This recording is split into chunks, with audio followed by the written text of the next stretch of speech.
there is a sound that an entire generation of Londoners carried with them for the rest of their lives.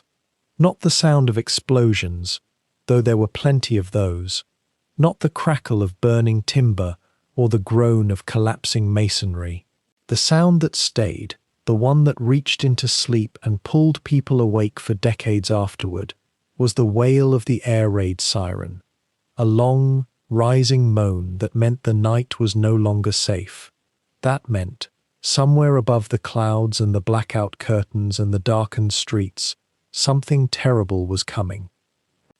It is the autumn of 1940. The most destructive war in human history is barely a year old, and already Europe has been remade. Poland crushed, France fallen, the continent's democracies silenced or occupied, one after another, with a speed that stunned the world. Britain stands alone, an island nation with its back to the sea, its army evacuated from the beaches of Dunkirk with little more than the clothes on their backs, its air force outnumbered, its cities undefended, its people staring up at skies that no longer belonged entirely to them. And then, on a September afternoon that would mark the beginning of something catastrophic and extraordinary in equal measure, the bombers came to London. What followed was not a single battle.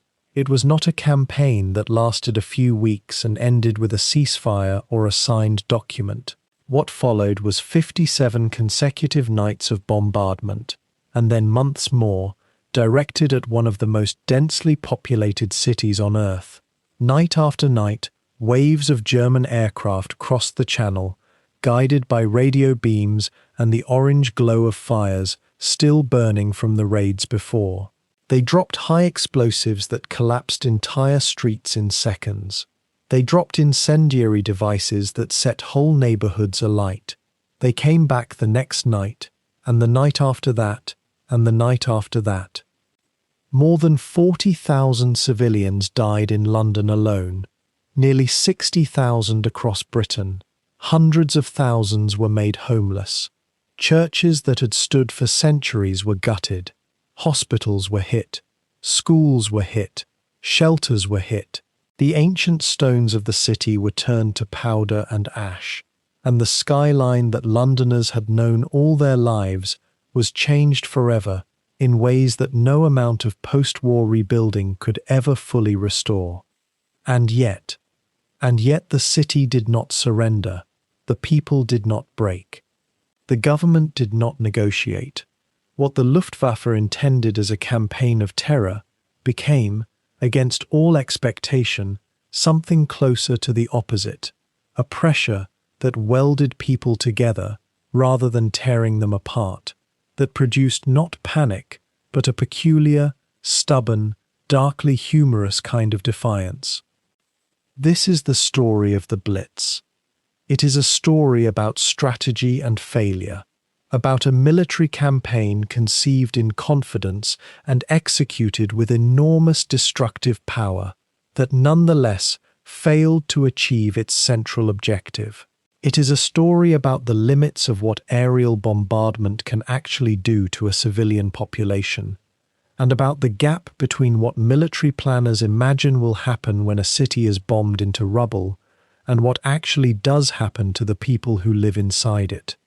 But more than any of that, this is a story about ordinary human beings, the dock workers of the East End who went to work through the smoke the morning after their streets had been destroyed, the women who staffed the air raid posts and the fire watch towers and the rescue teams, the children who were put on trains to the countryside and sent to live with strangers, the firefighters who worked through the night with inadequate equipment against fires that no fire service in the world could have been prepared for, the families who took their blankets down into the underground stations and made themselves as comfortable as they could on the platform floors and tried to sleep while the bombs fell somewhere above them. Their courage was not the courage of soldiers who had trained for danger and accepted it as part of a calling. It was the quieter, stranger, more exhausting courage of people who had no particular choice except to carry on, to go to work, to feed their families, to hold things together, to show up the next morning and do it all again. Over the course of this documentary, we will follow the Blitz from its origins to its conclusion, from the political and military decisions that set it in motion, through the long burning nights of autumn and winter 1940, through the spread of the campaign to cities across Britain, through the lives of the people who lived through it, and the lives of those who did not, all the way to its gradual end and the long, complicated decades of memory and rebuilding that followed. We will look at the decisions made in Hitler's headquarters and in Goering's operational rooms, decisions that seemed logical on paper and proved catastrophically miscalculated in practice. We will look at what Churchill understood about the psychology of his people and how he wielded that understanding as a weapon. We will look at what the East End looked like before the bombs fell and what it looked like after. We will follow the fire services, the wardens, the rescue workers, and the volunteers who held the city together night after night with nothing more than courage and exhaustion and sheer bloody-mindedness. And we will ask the question that the Blitz forces every generation to reconsider. What does it actually take to break a people? Because the answer, as it turned out, was more than this. So if you are settling in for the night, if you are looking for something to carry you gently through the quiet hours, you have found the right place. This is a story best heard in the dark, when the world outside has gone still and you have the space to let it in. Not because it is comfortable, it is not always comfortable, but because it is true, and because the people at its center deserve to be remembered with care and with attention. Get comfortable, let the world outside recede. And if this kind of deep, slow storytelling is what you come here for, then consider subscribing, because this is what we do. Long, careful, human stories from history's most consequential moments, told at the pace they deserve. Stories for the long hours, for the nights when sleep comes slowly and the mind wants somewhere to rest. London, 1940. The sirens are beginning to sound. The sky over the East End is about to turn the colour of burning. Let's begin. There is a particular kind of silence that settles over a continent when it stops fighting. Not the silence of peace, something colder than that. The silence of exhaustion, of capitulation, of entire nations holding their breath while a new order arranges itself across their borders. By the autumn of 1939, that silence had begun to spread across Europe with a speed that astonished even those who thought they understood what was coming. Poland fell in 35 days, crushed between the German advance from the west and the Soviet advance from the east. Its cavalry and its courage no match for armoured columns and coordinated air power. The world watched, and the world made calculations, and most of those calculations turned out to be catastrophically wrong.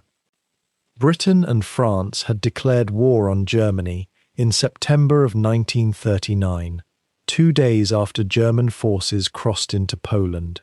It was a declaration that carried enormous moral weight, and for the better part of 8 months, almost no military action. The period that followed became known as the Phony War, a strange, suspended interlude in which Europe held its position like a man bracing for a blow that does not come immediately. Trenches were not dug, major offensives were not launched, newspapers ran headlines, but the front lines barely moved. This quiet would not last. It never does. When the blow finally came, it came with a violence that shattered every assumption the Allied command had built its strategy upon. In May of 1940, German forces launched their assault on France, Belgium, the Netherlands, and Luxembourg in a single coordinated movement that bypassed the celebrated Maginot Line entirely. The plan was audacious, almost reckless. Armored divisions pushing through the heavily forested Ardennes, a route that French military planners had considered impassable for tanks. It was not impassable. Within days, German armored columns had broken through and raced toward the English Channel, cutting the Allied armies in two. What had been imagined as a defensive war of attrition became something else entirely, a collapse. The British Expeditionary Force, along with hundreds of thousands of French and Belgian troops, found itself pushed toward the coast, compressing into a shrinking perimeter around the port of Dunkirk. What followed was one of the most extraordinary evacuations in military history. Civilian vessels, fishing boats, pleasure crafts, and naval ships crossing the Channel again and again to lift more than 300,000 soldiers from the beaches. It was called a miracle by some, and in the narrowest sense it was. But it was also a defeat. The men came home. Their equipment did not. Tanks, artillery pieces, vehicles and weapons of every kind were left on the beaches or pushed into the sea. Britain had an army. It was barely armed. France capitulated in June of 1940, signing an armistice in the very same railway carriage in the forest of Compiègne, where Germany had signed its own humiliating armistice in 1918. The symbolism was deliberate and precise. Hitler had not merely conquered France. He had reversed history, rewritten an old wound, and done it with a speed that left the world struggling to process what it meant. Within weeks, German forces occupied Paris. The swastika flew above the Eiffel Tower. Across the Channel, a nation of roughly 47 million people watched and understood, with sudden and unmistakable clarity, that they were now alone. Winston Churchill had become Prime Minister in May of 1940, replacing Neville Chamberlain at the moment when the crisis could no longer be managed by diplomacy or wishful thinking. He was not universally loved. He was not even universally trusted. There were voices in his own cabinet who believed that some form of negotiated settlement with Germany was not only possible but necessary, that fighting on was an act of recklessness rather than resolve. Churchill did not agree. He offered instead a blunt accounting of what resistance would cost and what surrender would mean, and he offered it with a directness that cut through the fog of political calculation. Britain would fight. The question was how. Across the Channel, in the newly occupied territories of Western Europe, Adolf Hitler was asking a different question. He had expected Britain to negotiate. He had, in certain private communications and in several of his speeches during this period, indicated that he had no particular desire to destroy the British Empire, that his ambitions lay elsewhere, to the east, where he believed Germany's true historical destiny waited. Britain's refusal to come to terms was therefore not merely inconvenient. It was, to him, irrational, and because he could not understand it, he set about planning to end it by force. Operation Sea Lion was the result, a proposed amphibious invasion of southern England, targeting the beaches of Kent and Sussex, with the goal of forcing a British surrender before winter made the Channel impassable. The plan was ambitious. It was also, by the assessment of most serious military analysts then and since, deeply problematic. The German Navy, the Kriegsmarine, had suffered significant losses during the Norwegian campaign earlier in 1940 and lacked the capacity to guarantee the safe crossing of an invasion force against a Royal Navy that remained formidably powerful. The admirals were candid about their reservations. An amphibious landing on defended British beaches, they argued, without total control of the skies above the Channel, was less a military operation than an act of faith. Their conclusion was plain. Before any invasion could succeed, the Royal Air Force had to be destroyed. Complete air superiority over southern England was not a desirable condition, It was the only condition under which Sea Lion had any reasonable chance of survival. This responsibility fell to Hermann Göring and the Luftwaffe he commanded. Göring was, by 1940, one of the most powerful men in the Third Reich, a decorated aviator from the previous war, a political intimate of Hitler from the earliest days of the Nazi movement, and an individual whose confidence in his own institution bordered on the absolute. The Luftwaffe had performed magnificently in Poland, in France, in the Low Countries. It had developed doctrines of close air support and ground cooperation that had redefined how modern armies fought. Göring believed, and said so with characteristic bluntness, that his aircraft and his pilots could break the Royal Air Force within weeks. The invasion would follow. Britain would fall.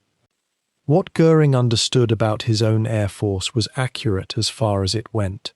The Luftwaffe that prepared for the coming campaign was a formidable instrument, experienced, battle-hardened, equipped with aircraft that were in many respects equal to or competitive with what the British could put in the air.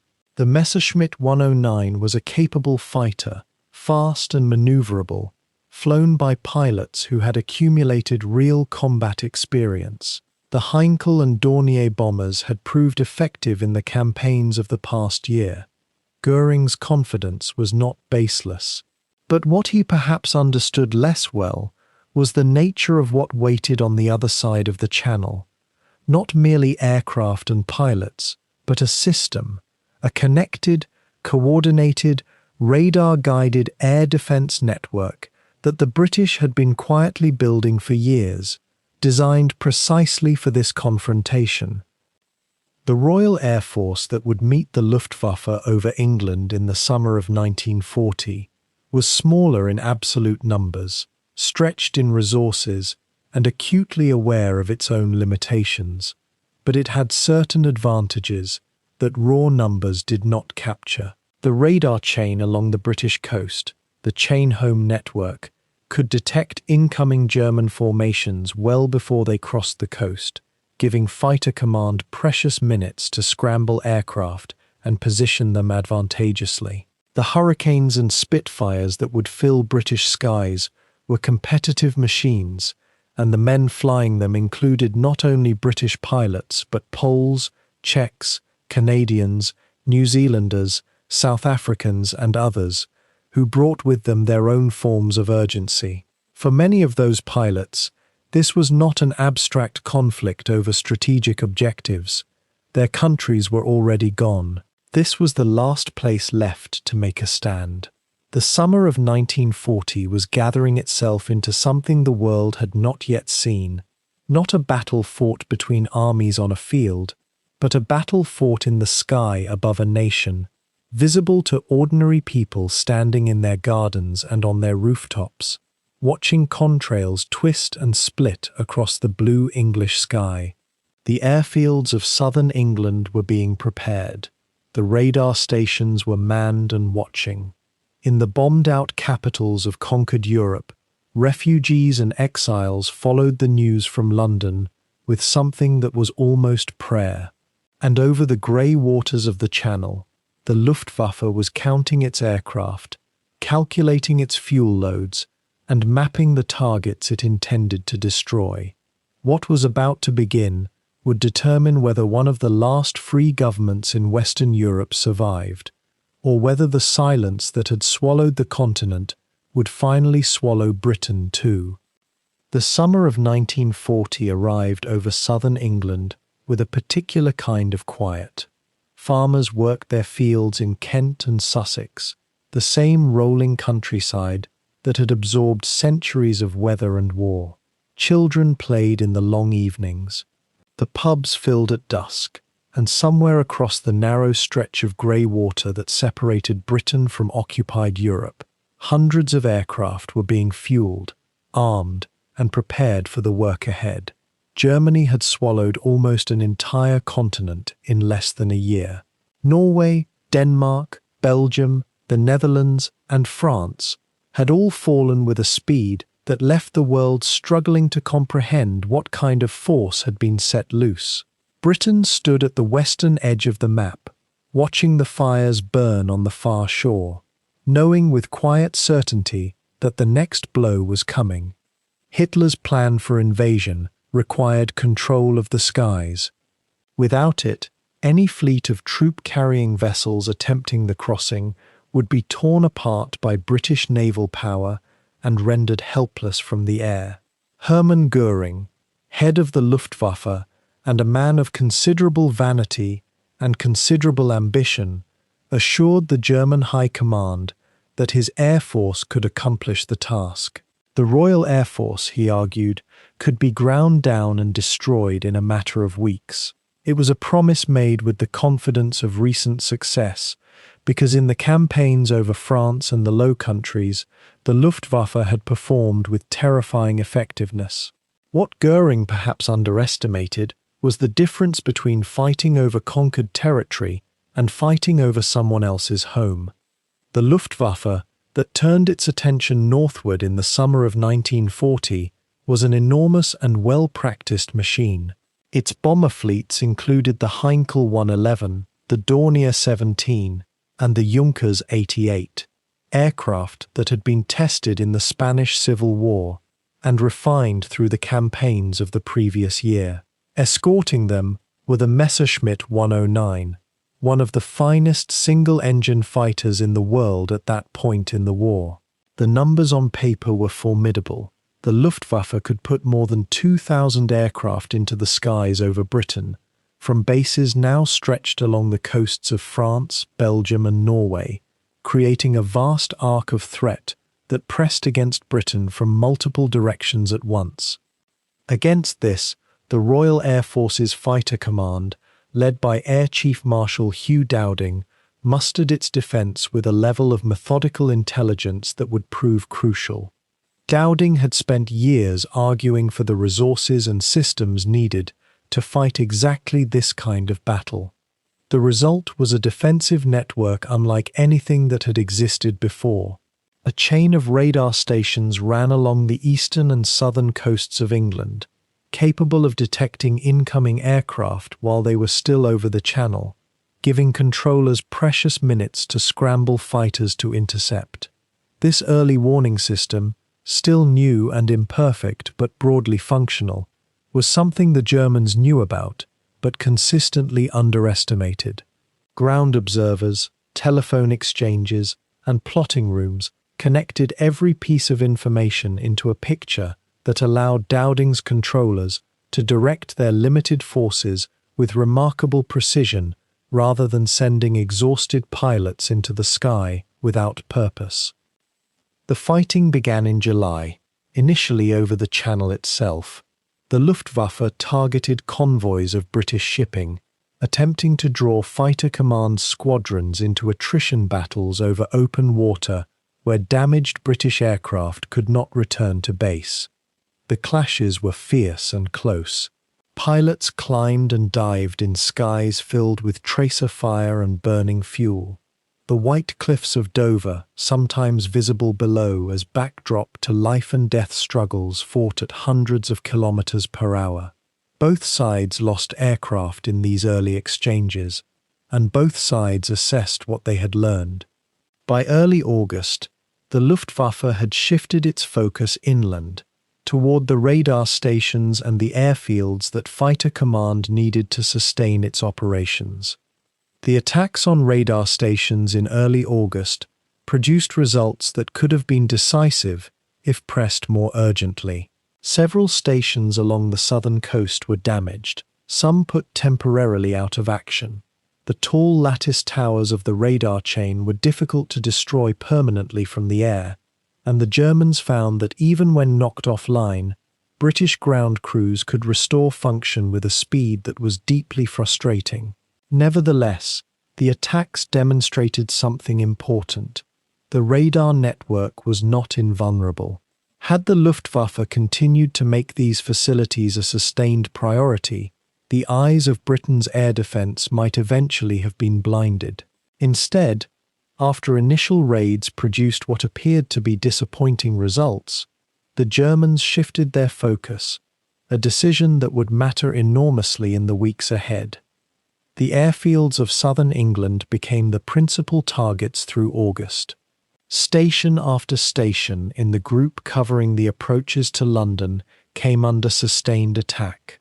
Aircraft were caught on the ground, runways were cratered, hangars burned, maintenance crews worked through the night to fill craters and patch aircraft with whatever materials were available. Pilots slept in their cockpits or beside their aircraft to be ready in minutes.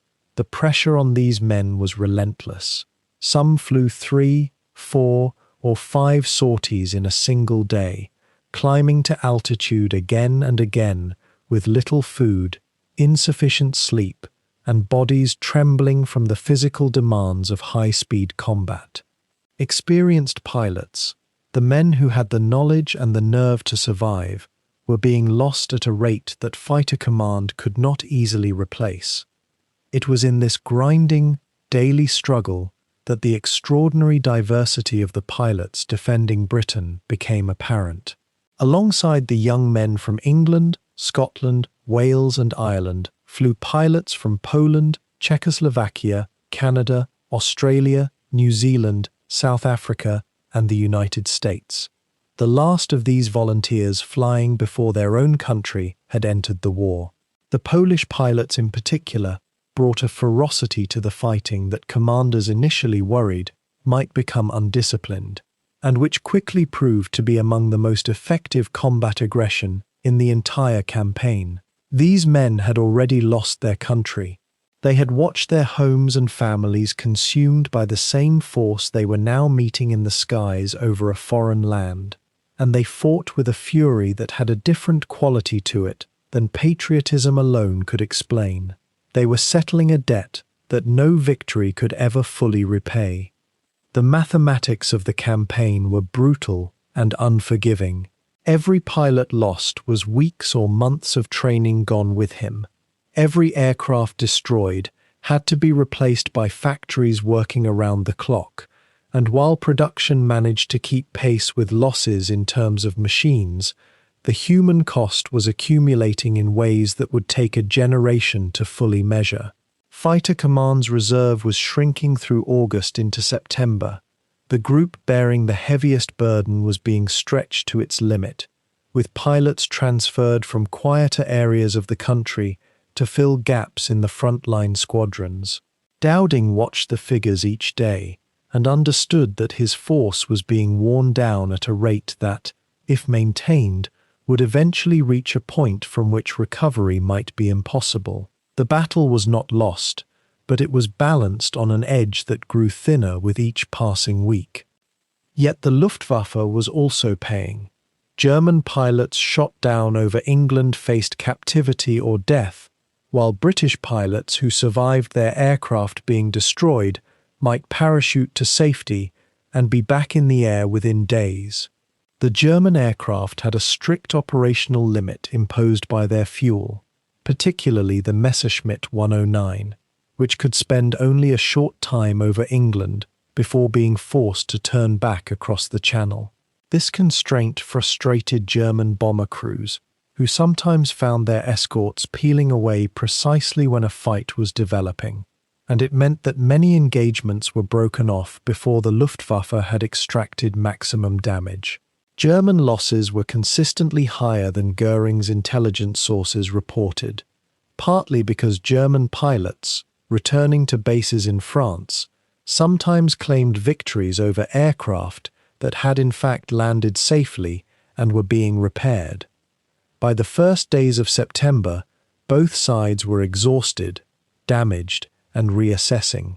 The Luftwaffe had not destroyed the Royal Air Force as an operational force, but it had done significant damage to its infrastructure and its pilot strength. Fighter Command had not been broken, but it was bending under a pressure that showed no sign of easing. Senior German commanders argued over whether to maintain the focus on airfields and radar, whether to adjust tactics, whether the campaign had weeks left in it or days. In the map rooms of Berlin, and in the underground operations rooms of Britain, The calculations continued, one side believing it was close to a decisive result, the other unsure how much longer it could hold. The decision that would change everything was only days away. It would come not from a military calculation, but from a political one, and its effects would redirect the entire character of the war being fought over Britain's skies.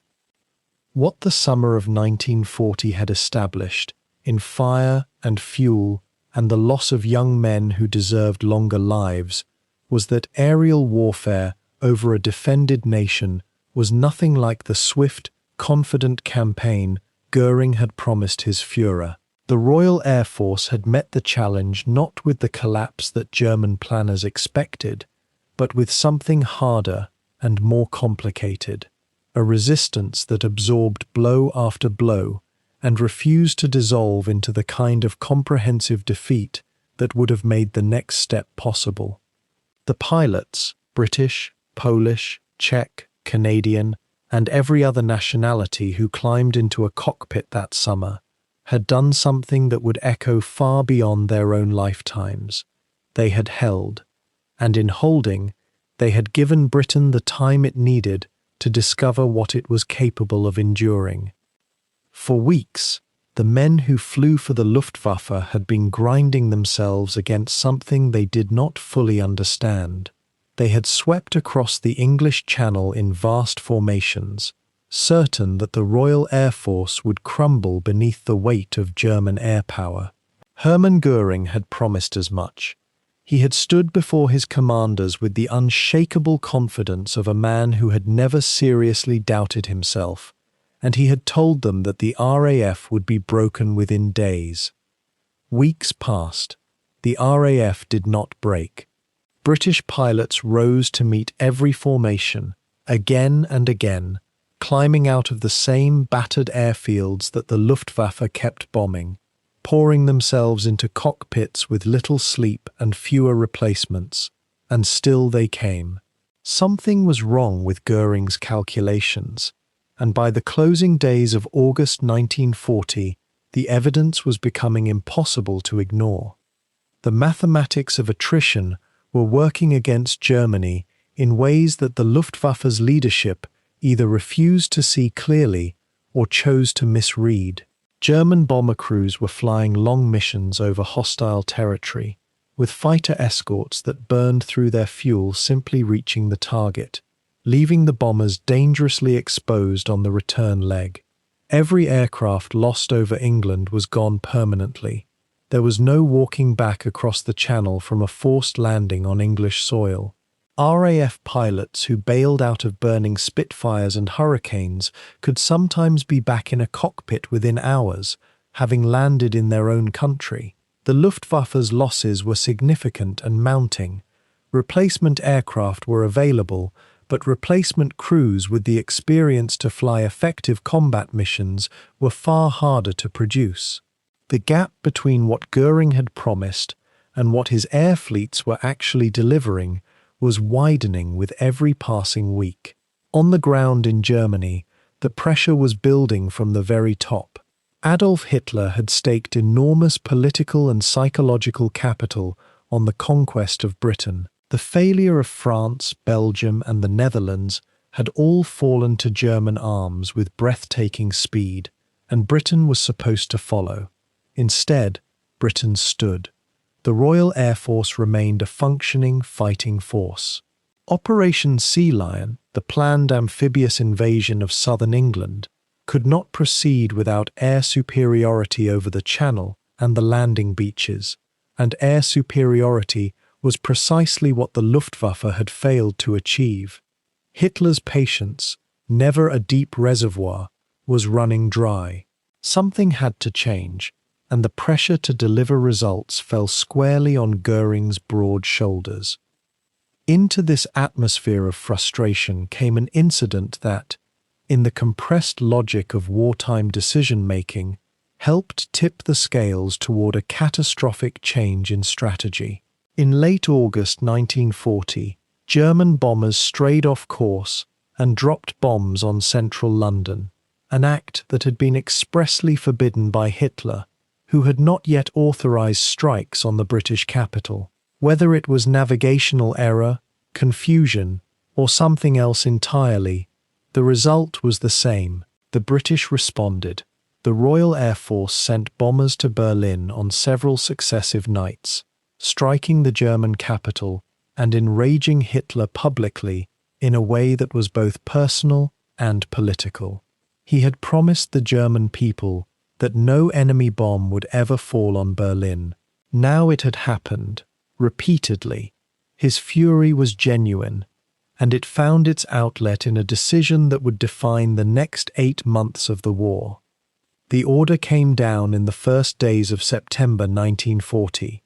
The Luftwaffe would shift its primary targeting away from Royal Air Force airfields, radar installations, and aircraft production facilities. Instead, it would turn its full weight against London. The logic, such as it was, rested on several assumptions that seemed reasonable within the strategic thinking of the moment. If London burned and its people suffered badly enough, the argument went, the British government would have no choice but to come to the negotiating table. A population subjected to relentless aerial bombardment would eventually demand that its leaders seek terms. Churchill would be swept aside by the weight of public suffering, and a more accommodating government might emerge in his place. It was, at its core, a theory about human breaking points, about how much ordinary people could endure before they stopped being willing to endure any more. There were those within the Luftwaffe's own command structure who raised doubts. Some senior officers understood, at least intuitively, that bombing civilian populations to force a government's hand was not a guaranteed strategy. History offered no clean examples of it working, but these voices operated within a chain of command in which Göring was determined to prove that air power alone could achieve what ground forces could not, and in which Hitler's fury at Britain's defiance had become a strategic factor in its own right. The shift in targeting was confirmed. Planning began immediately. The assembled air fleets in France and the Low Countries were retasked. Bomber formations were reorganized, flight paths were mapped, and the target that would define the coming months was designated London, with its sprawling docks, its industrial districts, its millions of inhabitants, and its symbolic weight as the heart of the British Empire. What this decision meant in practical terms for the Royal Air Force was almost paradoxical. The relentless German assault on British airfields had been doing genuine damage. Ground crews were exhausted, radar networks had gaps, and the rate at which RAF Fighter Command was losing experienced pilots had become genuinely alarming. A few more weeks of that kind of sustained targeting might have forced a crisis that no amount of individual courage could resolve. By switching to London, the Luftwaffe handed the RAF something it desperately needed: breathing room. Airfields began to be repaired. Radar stations came back online. Replacement pilots found their way through training and into squadrons. The pressure, for a moment, lifted from exactly the places where it had been hurting most. It was a strategic gift, though no one in London would have felt particularly grateful for it in the weeks and months that followed. For the people of London, the shift in German targeting arrived without warning or explanation, as sudden violence always does. There had been scattered bombing in the capital before, accidents, navigation errors, the occasional deliberate strike at the Docklands, but nothing on the scale that was now being planned. Life in the city had a terrible normalcy to it, an ability of human beings to continue going about their days even with the distant sound of war pressing in at the edges. Children still attended school, markets still opened, the Thames still moved through the city as it had for centuries, carrying the traffic of commerce and necessity. All of that was about to change with a comprehensiveness that no one had fully imagined. and that would leave marks on the city visible to anyone who looked carefully enough, even generations later. Churchill knew that something was coming, though the precise moment and form of it remained uncertain in the way that all military intelligence is uncertain.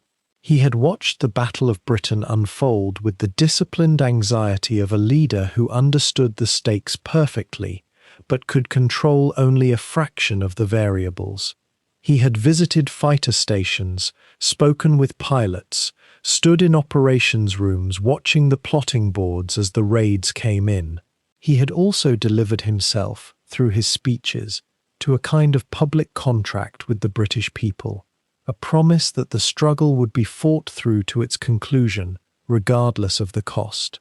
That promise was about to be tested in ways far more intimate than any speech could prepare for. The bombs were not going to fall on airfields in the countryside. They were going to fall on the streets where people lived.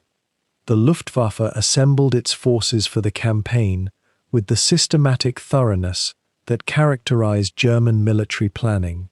Bomber groups were briefed, formation tactics were refined, and the question of timing, day raids versus night raids, was debated in light of the losses that daylight operations over England had already produced.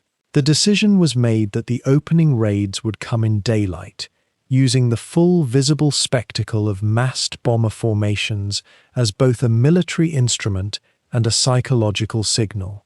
Germany was not hiding. Germany was coming openly, in broad daylight, in numbers that were meant to be seen and feared. What came afterward, the relentless night bombing that would define the Blitz for the civilian population of London, would develop out of the practical lessons of those first catastrophic daylight strikes. The choice to bomb London rather than continue grinding down the RAF represents one of the more consequential decisions of the entire war. Military historians have returned to it repeatedly, examining it from every angle, because its consequences were so far-reaching and so intertwined with questions about strategic logic, human psychology, and the unpredictability of what ordinary people will actually do when subjected to extreme violence. The German leadership believed they knew what Londoners would do. They believed the city would break. They based this assumption on a model of human behavior under sustained attack that was about to receive its most thorough examination. What they did not calculate correctly, what, perhaps, they could not have calculated at all, was the particular stubbornness of a population that had not been invaded for nearly 1,000 years, that had a complicated and deeply personal relationship with its city, and that would respond to the destruction of its streets in ways that surprised even its own government. The bombers sat on their airfields in northern France as September's first week moved toward its close. Fuel was loaded and checked. Bomb bays were filled with high explosives and incendiaries, the two instruments designed to work in terrible combination: blast to open buildings, fire to consume them. Crews climbed into their aircraft in the particular silence that precedes mass action, when words have been said and all that remains is the doing. Across the Channel, London went about its Sunday afternoon, its children playing in streets that still stood, its families gathered in homes that were still whole. The distance between the two worlds, measured in kilometers, was narrow. Measured in what was about to happen, it was everything. The 7th of September 1940 began as an ordinary late summer afternoon over southeastern England. The sky was clear and impossibly blue, the kind of late summer light that falls long and golden across the Thames. Children played in the streets of Stepney and Poplar. Women queued for bread in Whitechapel. Dockers finished their shifts along the riverbanks of Wapping and Rotherhithe, still wearing their heavy canvas aprons and river-damp boots. No one along the East End waterfront had any particular reason to look up. Then, just before 5 o'clock in the afternoon, the sound arrived before the sight did. It came as a low, sustained vibration, felt in the chest before it registered in the ears. Those who had heard bombing before described it as a kind of mechanical thunder that did not break, did not fade, but kept building. Then the shapes appeared over the horizon to the southeast. More than 300 German bombers, escorted by several hundred fighter aircraft, moving in tight, disciplined formations across a sky that had until seconds before seemed entirely peaceful. The fleet stretched across roughly 900 aircraft in total. To anyone watching from a rooftop in Bermondsey or Bow, the sight was almost incomprehensible. A dark, shifting mass that blotted out the late afternoon sun in irregular, rippling patches. RAF Fighter Command, which had spent weeks anticipating attacks on its airfields, had not positioned its squadrons to intercept a raid of this scale against the capital. By the time controllers grasped what was coming and scrambled their aircraft, the bombers were already crossing the outer reaches of London's eastern boroughs. The docks were the primary objective. For the German strategists, the logic was both military and economic. Destroy the port of London, and you sever Britain's ability to import food, fuel, and war materials. The East India Docks, the Royal Victoria Dock, the Surrey Commercial Docks, these vast, interconnected waterways and warehouses represented the logistical heart of an island nation. The bombers followed the silver thread of the Thames as it curled through East London, and the river itself became an accidental guide, a bright reflecting path leading directly to the target. High-explosive bombs fell first, tearing open buildings and shattering infrastructure. Incendiary canisters followed, scattering across rooftops and roadways, igniting anything that could catch. The Surrey Commercial Docks, stacked deep with millions of board feet of seasoned pine and spruce from Scandinavia and Canada, caught immediately. Timber burns with exceptional ferocity, and within minutes, the wood stacks were fully alight, generating columns of smoke visible from 30 miles away. The fires fed on themselves and on everything around them. Warehouses storing paint, rubber, and grain erupted in cascading secondary explosions. The heat from the burning timber docks was so extreme that fire crews reported wooden-handled equipment igniting in their hands before they could bring hoses to bear. Fat from a cold storage facility caught and ran liquid along the gutters, burning as it flowed. Pepper stored in a dockside warehouse turned the air toxic for hundreds of meters downwind, blinding and choking rescue workers before anyone understood the source. Sugar warehouses collapsed inward under the heat, and the molten sugar ran in burning rivers through the rubble. These were not isolated incidents. They were happening simultaneously across miles of riverfront, faster than any coordinated response could begin to address. London's fire services were overwhelmed almost immediately. The city's firefighting capacity had been expanded in anticipation of bombing, but the sheer number of simultaneous fires on the 7th of September exceeded anything planners had modelled. More than 600 pumps were deployed that evening, many of them manned by the Auxiliary Fire Service, recent recruits who had trained on peacetime scenarios and now found themselves facing something without precedent.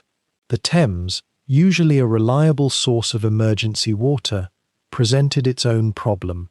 It was low tide, and many of the river's pumping points were inaccessible in the dark. Fire crews moved through streets lit by their own burning surroundings, navigating roads made impassable by collapsed buildings, broken water mains, and craters that had swallowed whole sections of road. Some units drove for 30 minutes without being able to reach a single fire they had been assigned to fight. Then night fell, and the second wave arrived. If the afternoon raid had been shock, the nighttime continuation was something closer to siege. A further wave of bombers reached the city after dark, guided not by navigational instruments but by something far simpler and more terrible. They followed the light of the fires the first wave had set. The burning docks acted as a beacon visible from altitude, a blazing orange wound on the dark world of the Thames estuary that could be seen from the French coast. Bombers that had turned back to refuel and reload returned to follow it home again. The raid that had begun as a coordinated afternoon assault became a continuous, grinding assault through the hours of darkness, as wave after wave of German aircraft followed the flames into the heart of East London. The people caught below had no adequate warning and nowhere near enough shelter. The formal system of public air raid shelters had not been designed to accommodate the population of the East End in anything close to the numbers now desperately seeking protection. Anderson shelters, corrugated steel arches meant to be buried in garden earth, were common in the outer suburbs, but rare in the dense, terraced streets of Whitechapel and Bethnal Green, where houses had no gardens at all. Many residents sheltered under stairs, in cellars, or simply beneath kitchen tables, because the alternatives were no better. When bombs struck directly, none of it mattered.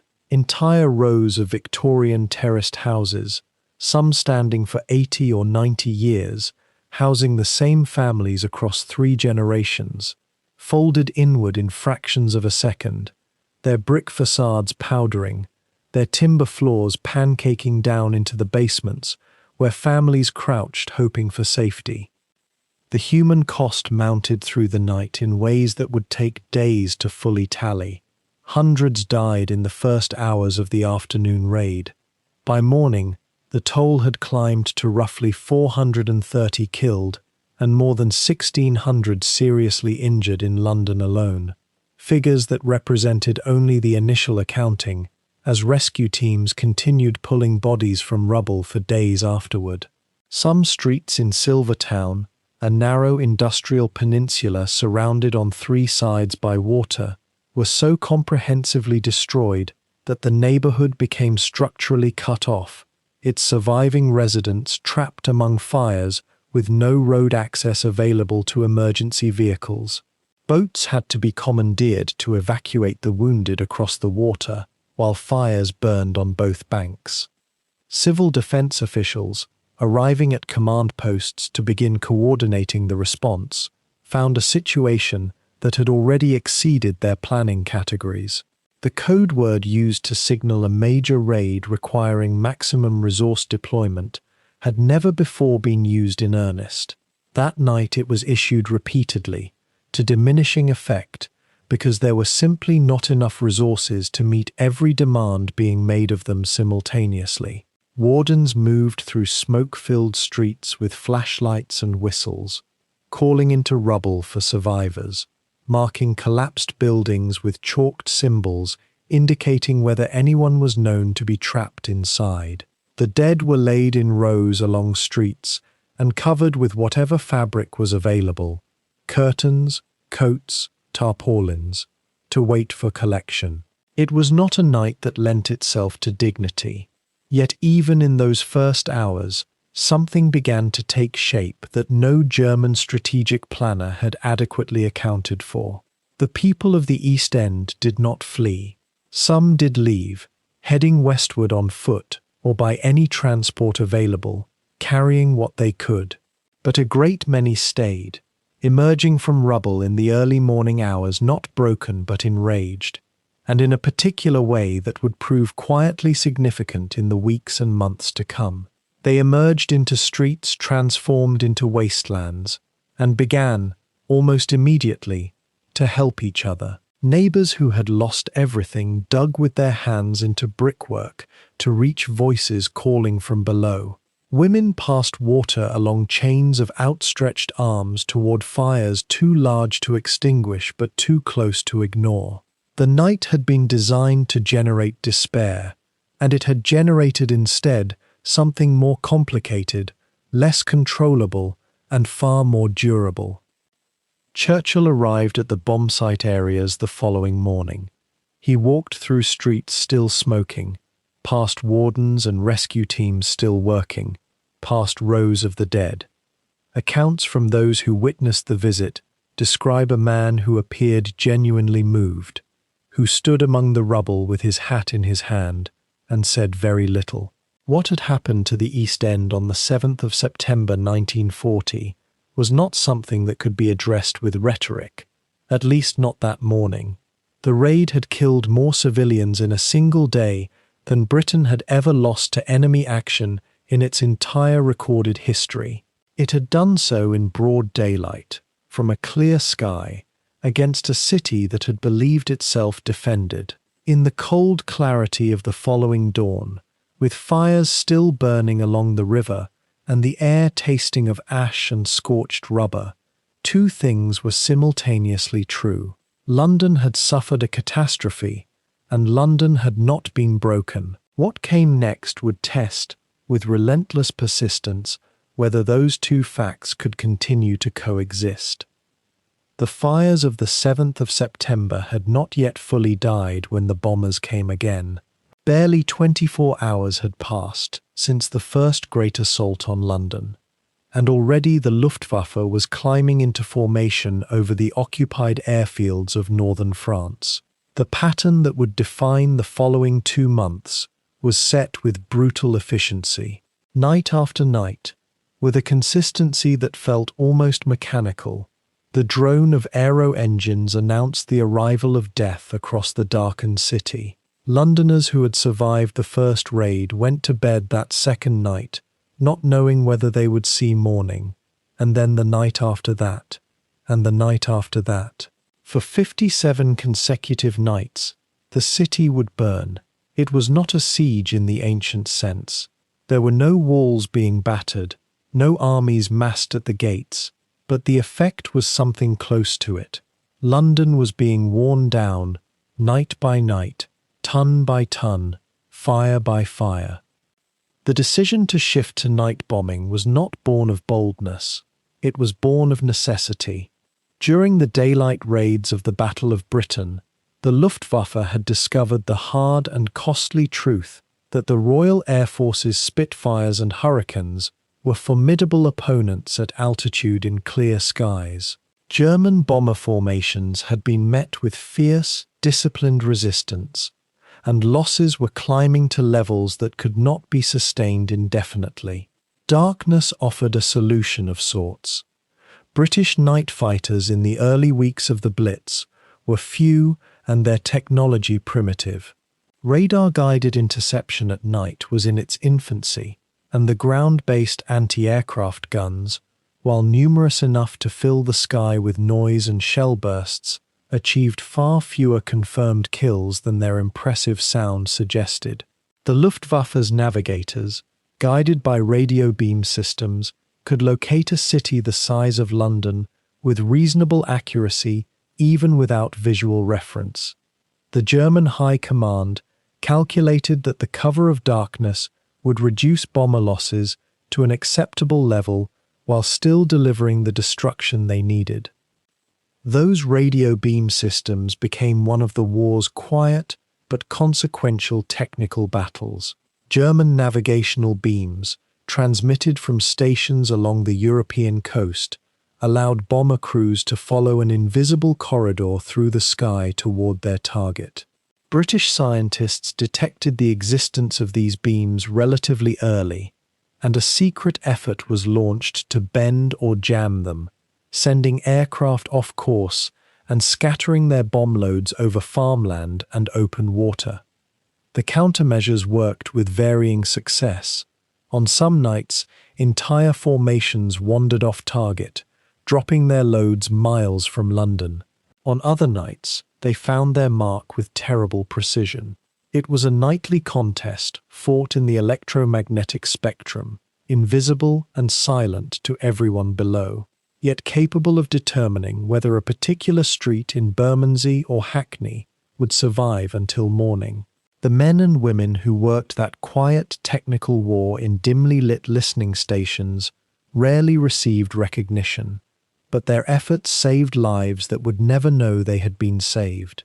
What the darkness could not disguise was sound. Every Londoner who lived through the Blitz would carry that sound for the rest of their lives.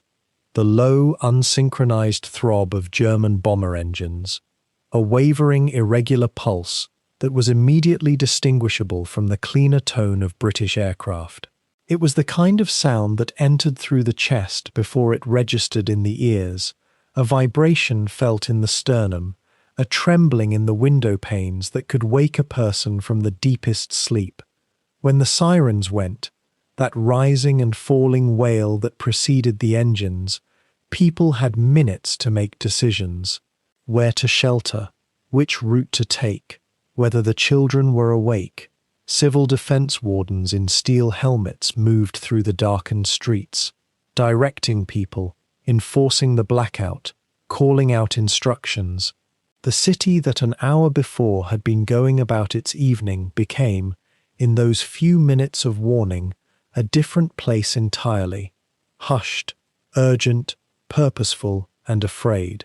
The anti-aircraft batteries, distributed across parks and open ground throughout the city, added their own layer of noise to the night. In the early weeks, there were not enough guns and not enough shells, and the bombers flew at altitudes largely beyond effective range. The guns fired anyway. Gun commanders and their commanders above them understood something that went beyond military calculation. The sound of the guns told the population below that the city was fighting back. Silence would have been intolerable.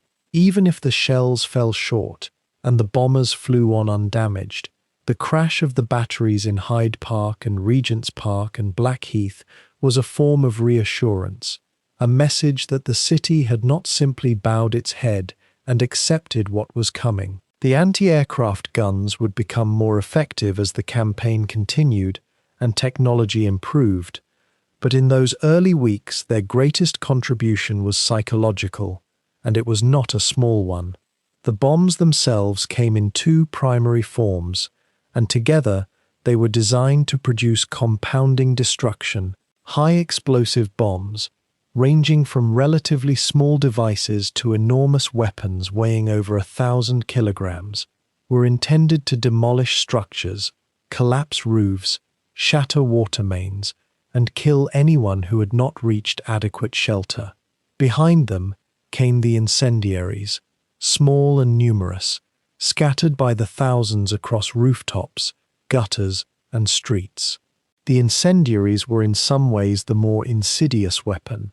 Each one was small enough that a single person with a bucket of sand or a stirrup pump could extinguish it in seconds, but multiplied by the hundreds across a single street in a single night, they overwhelmed the capacity of fire watchers to control them. Where they were not immediately tackled, they caught timber, ignited dry roof joists, and within minutes produced fires that no fire watcher and no bucket brigade could address. The combination of blast and fire was not random. It was a considered doctrine, and it was effective.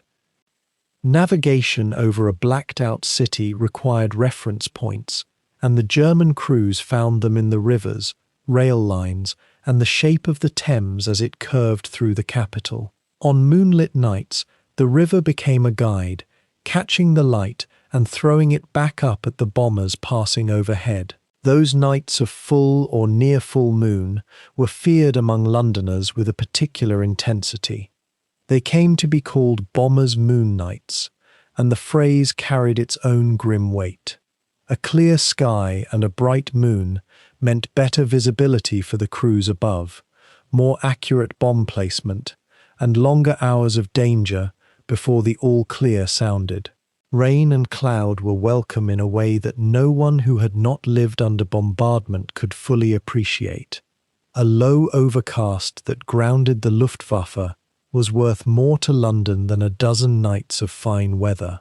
The Luftwaffe was not a single, monolithic force descending in one wave. The raids were structured in layers, with Pathfinder aircraft going ahead to mark the target area with incendiary fires that subsequent waves would use as aiming points. The Pathfinders were among the most skilled and experienced crews in the German Air Force, navigating with precision so that the fires they started would light the way for the hundreds of bombers behind them. Once those first fires were burning, the city below became a beacon visible from miles away, and the damage compounded with each successive wave. Some raids stretched over many hours, keeping the population in the shelters from dusk until well past midnight, and sometimes until 3 or 4 in the morning. The duration was as much a weapon as the bombs themselves.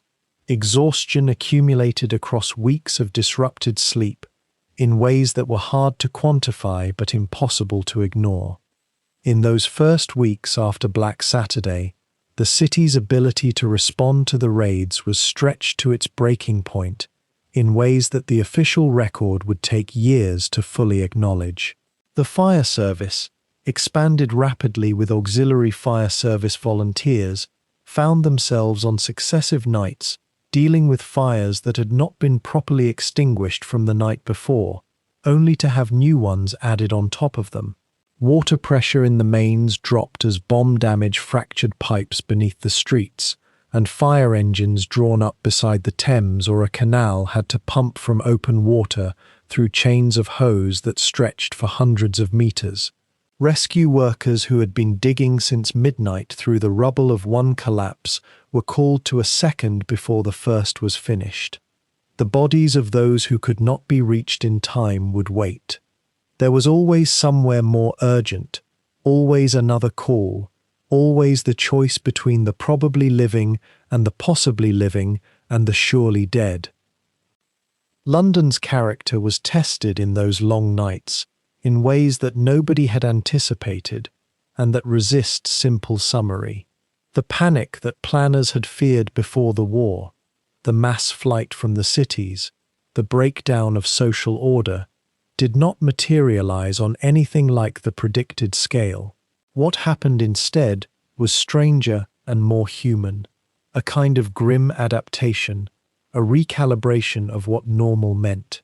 People queued for their evening meal, noted with dark appreciation the nearness of a particular explosion, and exchanged information about shelter conditions, the way they might previously have discussed the weather. The humour that emerged was not cheerful exactly. It was wry and dry and often very dark, but it served a function. It was a way of maintaining dignity in conditions that offered little dignity, of asserting a form of control when control had largely been taken away. The underground stations began to fill each evening in ways that went well beyond their original function. Hundreds of thousands of Londoners descended into the deep tunnels, spreading blankets and folded coats along the platforms, settling children against tiled walls that sweated with condensation. The formal improvised communities that grew in stations across the network, the sheltering families who became neighbours, the unofficial systems of reserved spots and nightly rituals were still in their early formation. The authorities had not initially planned for this use of the tube, had in fact resisted it, and some stations were locked against sheltering civilians in the first days of the campaign. But the population pressed in anyway, and the logic of survival was not something a locked gate could long resist.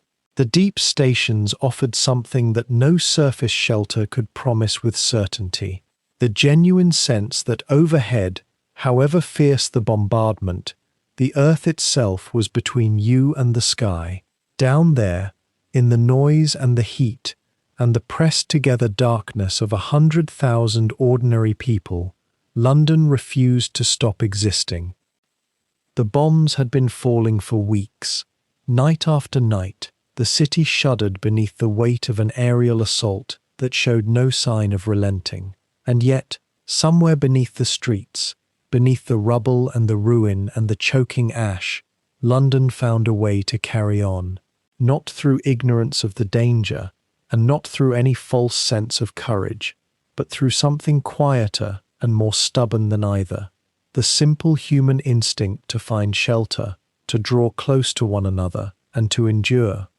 That instinct, multiplied across millions of ordinary people making millions of small decisions each evening as the sky darkened, would shape the character of the Blitz as profoundly as any bomb that ever fell. The underground had not been designed for this. When the first raids came, the government was reluctant to open the tube stations as shelters at all, fearing that Londoners who descended into the tunnels might simply refuse to come back up, that a kind of mass psychological retreat from the surface world might take hold and become permanent.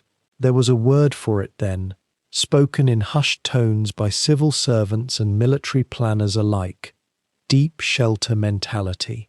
The worry was that ordinary people, if given the option of retreating underground, would cease to function as a productive wartime society. What actually happened was something the planners had not anticipated and could not quite explain. The people descended, yes, but they brought everything with them. By the end of September 1940, more than 100,000 people were sheltering in the underground stations on any given night. At stations like Elephant and Castle, King's Cross, Bethnal Green, and Liverpool Street, the platforms were transformed almost overnight into something resembling a subterranean town. Families arrived early in the evening to claim their patch of platform, sometimes as early as mid-afternoon, laying out blankets and coats, arranging their few salvaged possessions around them like the walls of a temporary home. The most organized among them brought camp beds, small spirit stoves, and tins of food. Others made do with whatever they could carry. The atmosphere, for all its privation, was not one of despair. It was, by most accounts, something closer to a crowded and peculiar kind of community. Children were everywhere. They slept curled against their mothers in the warmth of bodies packed along the platform edge, or chased one another through the tunnels in the brief electric hours before sleep came. Some stations organized informal schools on the platforms, where volunteers, teachers, retired civil servants, anyone who could hold a room, gathered the children together by lantern light to continue some approximation of their interrupted education. The noise was considerable. The smell was considerable. The tiles sweated with condensation, and the air grew thick and stale as the night deepened. Sanitation arrangements were rudimentary at best and, in the earliest weeks, almost non-existent.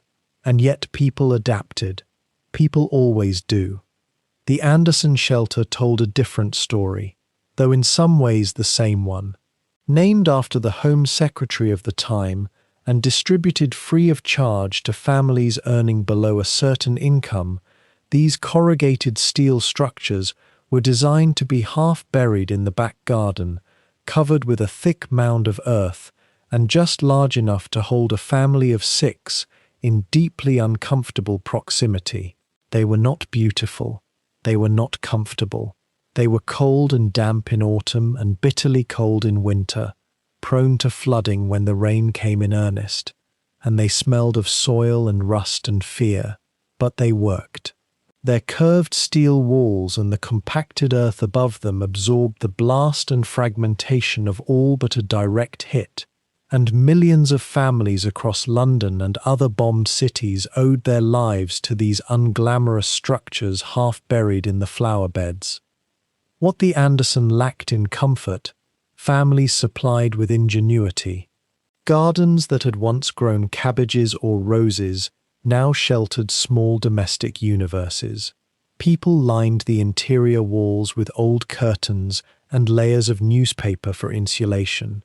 They wedged in cots and folding chairs. They kept a torch and a thermos and, sometimes, a favorite book or a pack of cards. Mothers brought knitting. Fathers brought the wireless if the battery held. Children brought toys. The shelter became, in an odd and entirely unplanned way, a kind of private theatre in which the old rhythms of domestic life were performed, compressed, strange, and stubbornly intact, while the world directly above detonated and burned. The distance between normal and catastrophic had never been smaller, and somehow that proximity became something people learned to live with. Not everyone had a garden.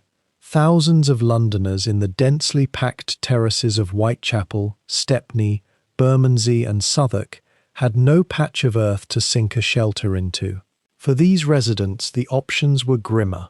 Public surface shelters had been constructed in streets and squares, brick and concrete structures that offered some protection against blast and flying debris. But their construction varied wildly. Some were solid and reassuring, others were thrown up quickly, with mortar mixed too thin, walls that cracked under the first close explosion, and roofs that the blast reports of the time described, with clinical understatement, as insufficiently robust. There were nights when the distinction between shelter and death trap seemed uncomfortably narrow. People learned quickly which shelters in their neighborhood could be trusted, and which ones they would quietly walk past in favor of somewhere else. The Morrison shelter came later, a steel table cage designed for use inside the home, something working-class families without gardens could assemble in their living room or kitchen, sleep under like a metal bed, and climb into when the warning sounded. It was, in practical terms, an admission that the shelter provision of the early Blitz had been inadequate, and an attempt to reach the most vulnerable who had been left without any protection at all. The Morrison gave indoor dwellers a fighting chance. It couldn't stop the rubble of a collapsed house from burying a family, but it could hold a pocket of space in the wreckage long enough for rescue workers to reach them. And sometimes that was enough. Sometimes that made all the difference in the world. What happened in the shelter spaces, the underground stations, the converted crypts, the reinforced basement clubs and church halls pressed into emergency service, was never simply hiding. Communities organized themselves with a speed and pragmatism that would have surprised anyone who assumed that catastrophe produces only confusion. Shelter marshals emerged, unofficial at first and later formally recognized, who managed the allocation of space, maintained order, and kept records of who was where. Women organized rotas for cleaning and sanitation. Informal canteen services developed, then were supported by official supply chains. Entertainment followed, because human beings will not go long without it. There were sing-alongs around upright pianos wrestled into station corridors.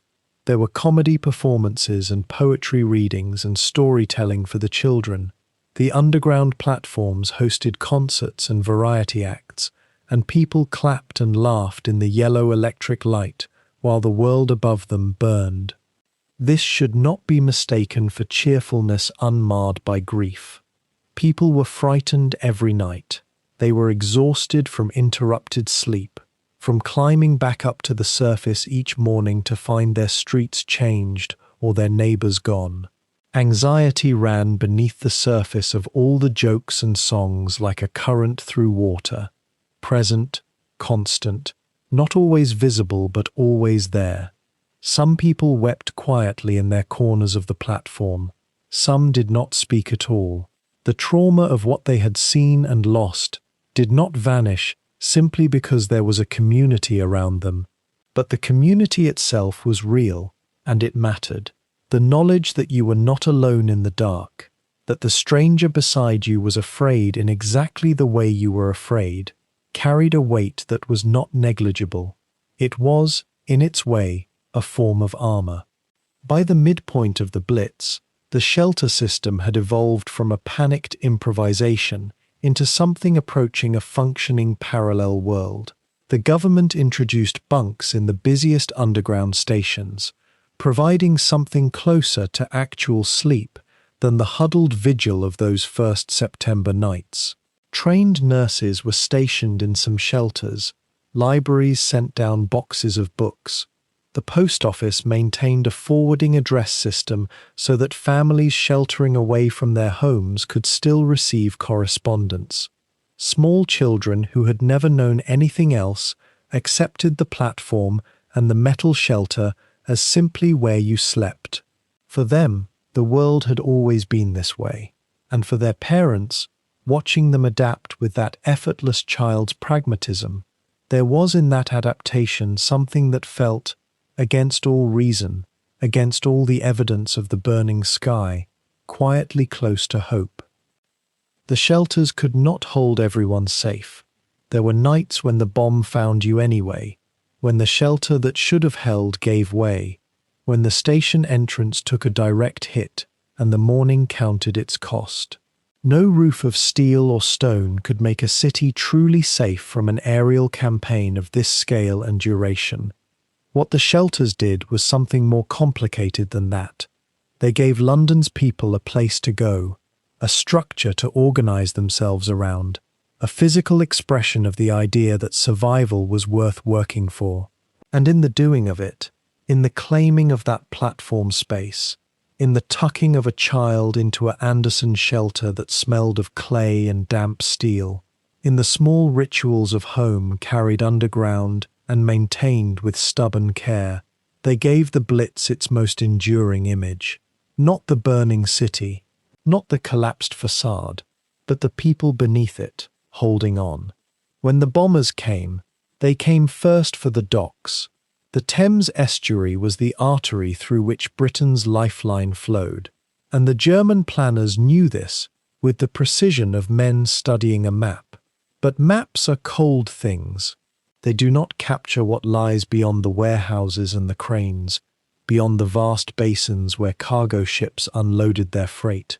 They do not show the narrow streets where families had lived for generations, their homes packed so tightly that a single incendiary could consume an entire block.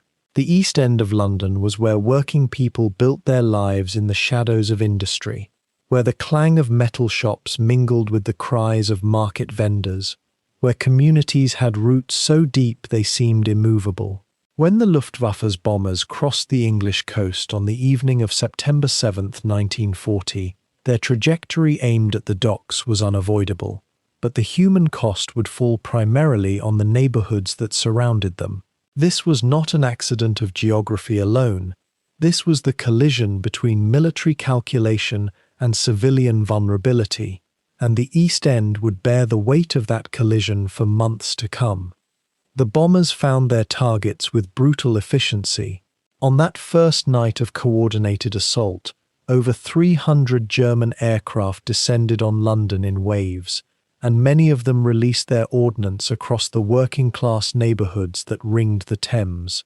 Whitechapel, Stepney, Poplar, Bethnal Green, these names on a map became places of fire and chaos in a matter of hours.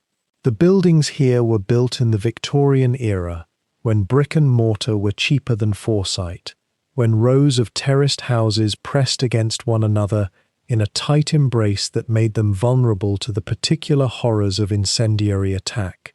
A single bomb could set a house ablaze, and the fire would spread to the next house, and the next, jumping across shared walls and through interconnected yards. The density that had made these neighborhoods economically efficient made them strategically indefensible. When fire watchers looked out from the rooftops that September night, they saw flames climbing into the darkness at multiple points simultaneously, and they understood with terrible clarity that no fire brigade could respond to all of them.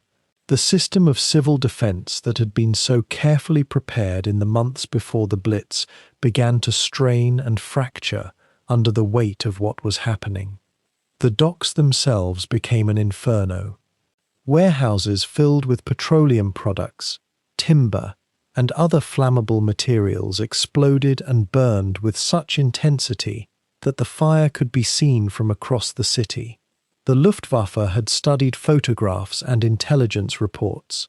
They understood that the Thames provided the perfect landmark for navigation, and the docks provided the perfect target. What they may not have fully anticipated was the secondary effect of destroying so much so quickly. The fires that raged through the warehouses sent enormous plumes of smoke into the air, smoke so thick that it created its own weather patterns. For pilots in the nights that followed, The fires from the previous night's bombing served as beacons that guided them to their targets. This created a vicious cycle, each night's bombing making it easier for the next night's bombers to find London, making it harder for the fire services to control the conflagration. By the morning after Black Saturday, large sections of the East End were burning, and there were not enough firefighters, not enough water, not enough will in any strategic reserve to contain what was happening. Residential streets became scenes of destruction that defied comprehension. On Watney Street in Stepney, on streets throughout Whitechapel, entire rows of Victorian terraced houses simply ceased to exist. Where families had woken that morning to routine lives, there were now rubble fields that stretched for blocks. The houses had been packed tightly enough that neighbours knew each other's names. Children played in the streets together. Mothers gossiped across back fences. All of that disappeared in seconds when a high-explosive bomb detonated in the middle of such a street. The blast would radiate outward in a sphere of destruction that leveled buildings and buried people in the debris. Some houses pancaked, their upper floors collapsing straight down onto the ground floor.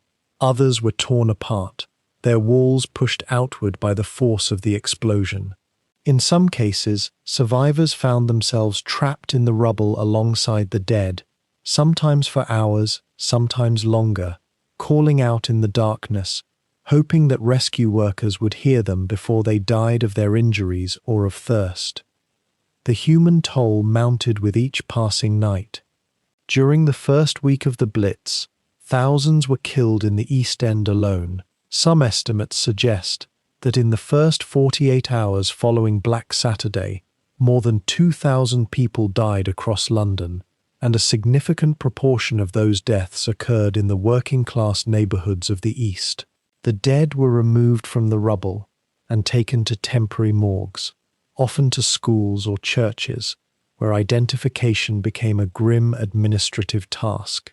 Families searched for relatives, moving from place to place in hope and then in despair. In some cases, people were never found. The ground had consumed them, or they had been taken away with other debris, or they were identified only through fragments of clothing or jewelry. The scale of death was so great that the normal rituals of burial broke down. Graves were dug in mass sites. Cemetery space ran out. At one point, bodies were buried in parks and public gardens, and even this was not enough to accommodate the dead. Homelessness became the default condition for hundreds of thousands of East Enders. A single night of bombing could leave thousands without shelter. Families returned to what had been their homes, to find them entirely destroyed or so damaged that they could never be inhabited again. Personal possessions accumulated over lifetimes, photographs, clothes, furniture, objects of sentimental value, were reduced to ash or scattered across rubble in an unrecognizable jumble. Some people gathered what they could carry and moved into the underground, joining the hundreds of thousands who lived beneath the city. Others crowded into emergency rest centers, hastily opened communal shelters that had never been designed to function as homes. The overwhelming majority had nowhere to go and no resources to rebuild. The bombers had not just destroyed buildings, they had destroyed the material foundation of people's lives. This was a psychological blow as much as a physical one.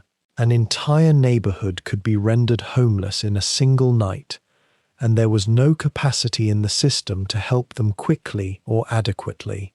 The docks remained targets night after night, and the surrounding neighborhoods paid the price for their proximity to military infrastructure. The Luftwaffe understood this perfectly. They were not bombing the East End because they hated working people or wanted to terrorize them, though terror was surely a consequence. They were bombing the docks because destroying the docks damaged Britain's capacity to wage war and to supply itself. But this distinction, however logical in a war cabinet, meant nothing to people whose homes were destroyed because they lived near industrial targets. The geography of class and economics had placed the poorest, most vulnerable people closest to the most valuable military objectives. When the bombers came, working-class East Enders could not move their neighborhoods away from the docks. They could only endure. The fires that consumed the East End took on characteristics that seemed almost alive, as if they possessed their own will. On certain nights, the combination of wind, heat, and density of burning material would create what firefighters called a firestorm, a phenomenon where the fires became so hot and so extensive that they generated their own weather, drawing in oxygen from the surrounding air with such force that it created powerful winds that fanned the flames even hotter.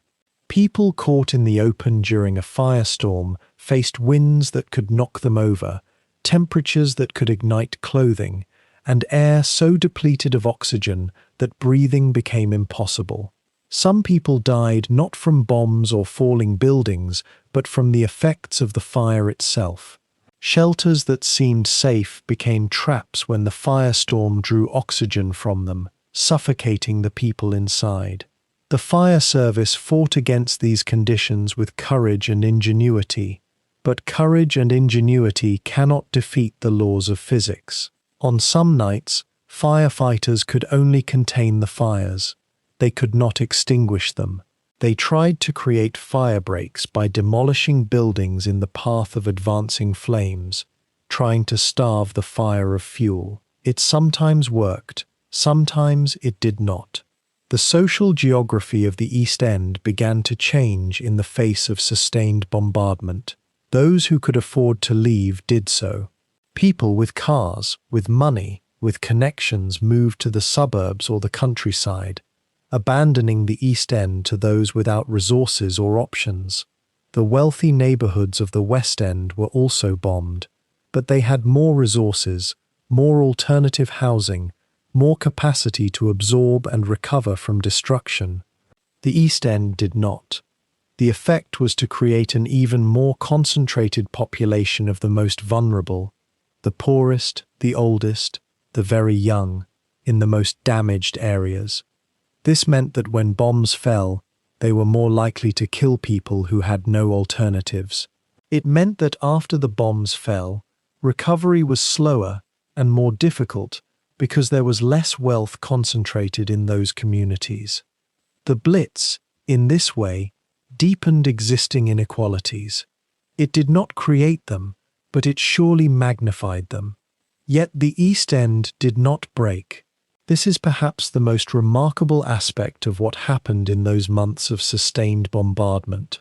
The neighborhoods that suffered the most, that lost the most, that had the fewest resources to rebuild, demonstrated a kind of solidarity and resilience that surprised observers even as it was happening. Survivors helped survivors. Community organizations that had existed for decades shifted their focus to responding to the crisis. Neighbors who had perhaps spoken only in passing before the bombing worked together to pull survivors from rubble, to care for the injured, to share the meager food and shelter that was available. In the underground stations where hundreds of thousands sheltered each night, social bonds formed and hardened. People who had been strangers became something like family through the shared ordeal of nightly bombardment. This resilience was not innate. It was built through choice and necessity, through the recognition that the only way to survive what was happening was to face it together. The East End's experience during the Blitz also became a symbol of something larger about the war itself. Here were Britain's working people, the people who had built the nation's industry and commerce, the people with the least stake in the war's outcome, but the most to lose from military defeat, facing night after night of bombardment and choosing to endure.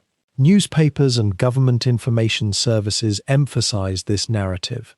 Here was proof that bombing would not break British morale, that ordinary people possessed reserves of courage that strategists had not anticipated. Whether this narrative was entirely accurate mattered less than the fact that it resonated. The East End became the heroic center of the Blitz story, the place where ordinary people faced extraordinary circumstances and did not yield. This was not propaganda entirely. The endurance was real, but it was surely shaped and emphasized by those who needed to maintain public morale and public support for continuing the war. The destruction of the East End created humanitarian crises that persisted long after the bombing ended. Disease outbreaks occurred in crowded shelters. Malnutrition became a concern as supply lines were disrupted. Mental health problems, which would not be properly addressed for decades, affected hundreds of thousands of survivors. Children who had spent months in shelters or who had lost family members carried psychological wounds that would shape their entire lives. The physical reconstruction of the East End would take years after the war ended, and in some areas, entire blocks were never rebuilt in their original form. The tight weave of Victorian streets and housing was replaced in some cases by more modern, more dispersed housing, designed partly to avoid the concentration of vulnerability that had made the East End so susceptible to bombing. This physical transformation reflected a painful lesson learned through fire and loss. The shape of cities matters when those cities become targets. The toll on the East End was, in every measurable way, disproportionate to its size or its military importance. It suffered more deaths per capita than wealthier neighborhoods. It lost a higher percentage of its housing stock. It had fewer resources to respond to the crisis and fewer resources to recover afterward. Yet it also produced some of the most powerful and enduring images of the Blitz, some of the most memorable stories of British civilian resilience under bombardment. In retrospect, this makes a kind of sense. The East End's vulnerability made it newsworthy. Its resilience, against all odds, made it heroic. The bombers that came night after night for 57 consecutive nights found their most devastating targets not in the docks, though those burned fiercely, but in the neighborhoods where working people had built lives that the Blitz would attempt to erase. And yet those lives, in fragments and in memory, persisted. By late September 1940, the Luftwaffe's bombing strategy had entered a new and more deliberate phase. The daylight raids of early September had given way to coordinated night attacks, and with these attacks came a terrible innovation, the incendiary bomb, where high-explosive ordnance created craters and collapsed walls. Incendiaries created something far more primal and uncontrollable: fire itself. These bombs were designed not merely to destroy buildings but to ignite entire neighborhoods, to turn the urban landscape into a furnace. The Luftwaffe understood something essential about cities. They are, at their heart, ecosystems of wood, fabric, paper, and stored materials. Set them ablaze simultaneously across a wide enough area, and the fires would merge, intensify, and create conditions that no conventional fire service could match. This was not bombing as a military tactic. This was the transformation of a city into fuel. The incendiary devices themselves were deceptively simple. A magnesium-based compound packed into a metal canister, roughly the size of a man's fist, designed to burn at temperatures exceeding 1,000 degrees Celsius. When dropped in clusters, they would scatter across rooftops and streets like deadly rain, each one igniting on impact or shortly after. A single building might be struck by dozens of these devices in the space of seconds. Fires would bloom across entire blocks almost instantaneously, appearing as thousands of individual bright points of light before merging into a unified inferno. The beauty of incendiaries, from a military perspective, was their efficiency. A bomber could carry far more incendiary tonnage than explosive tonnage, and the results, in terms of area coverage and structural destruction, were exponentially greater. The Luftwaffe was learning, night by night, to turn London itself into their weapon. The London Fire Brigade faced an impossible task. Under normal circumstances, firefighting relies on two principles: rapid response and the ability to contain fire before it spreads. But during the Blitz, there were no normal circumstances. On heavy bombing nights, hundreds, sometimes thousands of fires would ignite across the capital within the space of an hour. The fire brigade, numbering fewer than 3,000 regular firefighters before the war, could not possibly respond to all of them. Even with the addition of the auxiliary fire service, which had grown to tens of thousands of volunteers by late 1940, the sheer scale of simultaneous blazes meant that firefighting became less about extinguishing fires and more about attempting to prevent the uncontrollable spread of conflagrations. Entire neighborhoods would have to burn essentially unwatched. Firefighters made impossible choices about which fires to fight and which to abandon. A small domestic fire might be left to spread because a larger fire in a warehouse district took priority. A shop that could be saved might be passed by because a row of residential buildings was already beyond saving. Water, paradoxically, became scarce in a city surrounded by rivers. The main water mains serving London were repeatedly damaged by the bombing, sometimes deliberately targeted by the Luftwaffe. Fractures in the supply lines meant that entire sections of the city lost pressure just when they needed it most. Firefighters arrived at burning buildings only to find their hydrants dry or nearly dry. In response, they improvised. Bucket brigades formed, stretching from the Thames or from whatever water sources remained intact, passing water hand to hand from the source to the burning building. During major raids, these human chains sometimes extended for several hundred yards, with dozens or even hundreds of people participating, each passing their bucket to the next in a desperate rhythm. It was labor from another century, conducted against the backdrop of 20th century destruction. Some crews, cut off from water supplies entirely, could only work to prevent fire from spreading from one building to another, spraying walls with whatever liquid they could find, including milk and even urine, anything to create a dampened barrier. The very composition of London's buildings made the situation worse. The city was largely constructed from materials that had accumulated across centuries: old timber frames hidden behind Victorian brick, wooden floors and joists, warehouses filled with flammable goods including paint, chemicals, textiles, and fuel. The docks were particularly vulnerable, with wooden wharf structures surrounded by goods waiting for transport. When incendiaries fell on the docks, especially the areas around the Pool of London and the Surrey docks, the fires that resulted were almost impossible to control. Timber warehouses burned with an intensity that made nearby buildings radiate heat so extreme that firefighters couldn't approach within certain distances. Some warehouse fires burned so fiercely that neighboring structures spontaneously ignited without ever being struck by bombs. The radiant heat alone was sufficient to ignite wooden facades and roof timbers. The firefighters could only watch and retreat. There were nights when the individual fires stopped being separate incidents and merged into something far more terrifying. When hundreds of fires burn simultaneously across a concentrated area, they no longer behave like isolated blazes.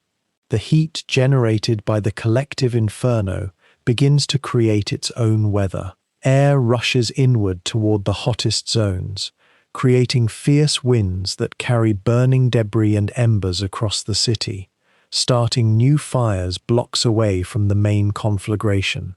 These winds are not gentle breezes, but violent currents of heated air, capable of picking up burning material and transporting it across rooftops and into previously untouched neighborhoods.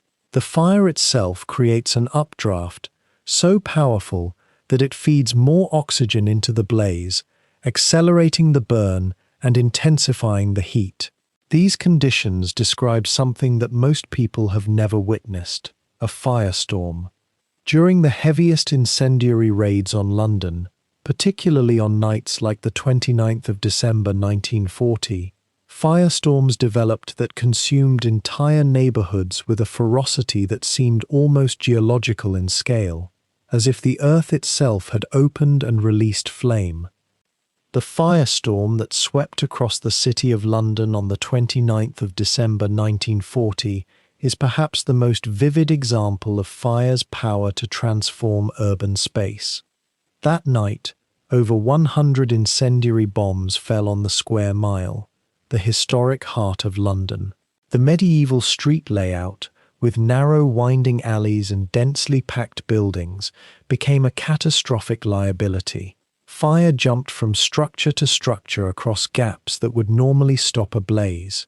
The intense heat created conditions where simply standing near the fire made survival impossible. Historic wooden buildings that had stood for centuries burned like tinder. The old cathedral of St. Paul's Church stood surrounded by flame, somehow spared, while the neighborhoods around it became an apocalyptic world of fire and smoke and falling debris. Firefighters who tried to advance found the heat literally pushing them backward, unable to breathe the superheated air, unable to approach the hydrants through sheets of flame. Some later described it as standing before the gates of hell itself. The human cost of the incendiary campaign was not merely the deaths from the bombs themselves, though thousands died. The firestorms themselves killed people in ways that were sometimes indirect and difficult to document. Families sheltering in basements and underground spaces could be overcome by smoke and heat, and toxic fumes that accumulated in enclosed shelters. People caught in the open during firestorms were burned where they stood. Others, attempting to flee the heat, were forced into areas where the flames had already surrounded them. The psychology of firestorm is also a form of violence. The experience of heat so intense that it drives all thought except the need to escape. The vision of entire streets transformed into tunnels of flame. The knowledge that safety lies in a direction you cannot reach. Many survivors would carry psychological wounds from these nights that never fully healed.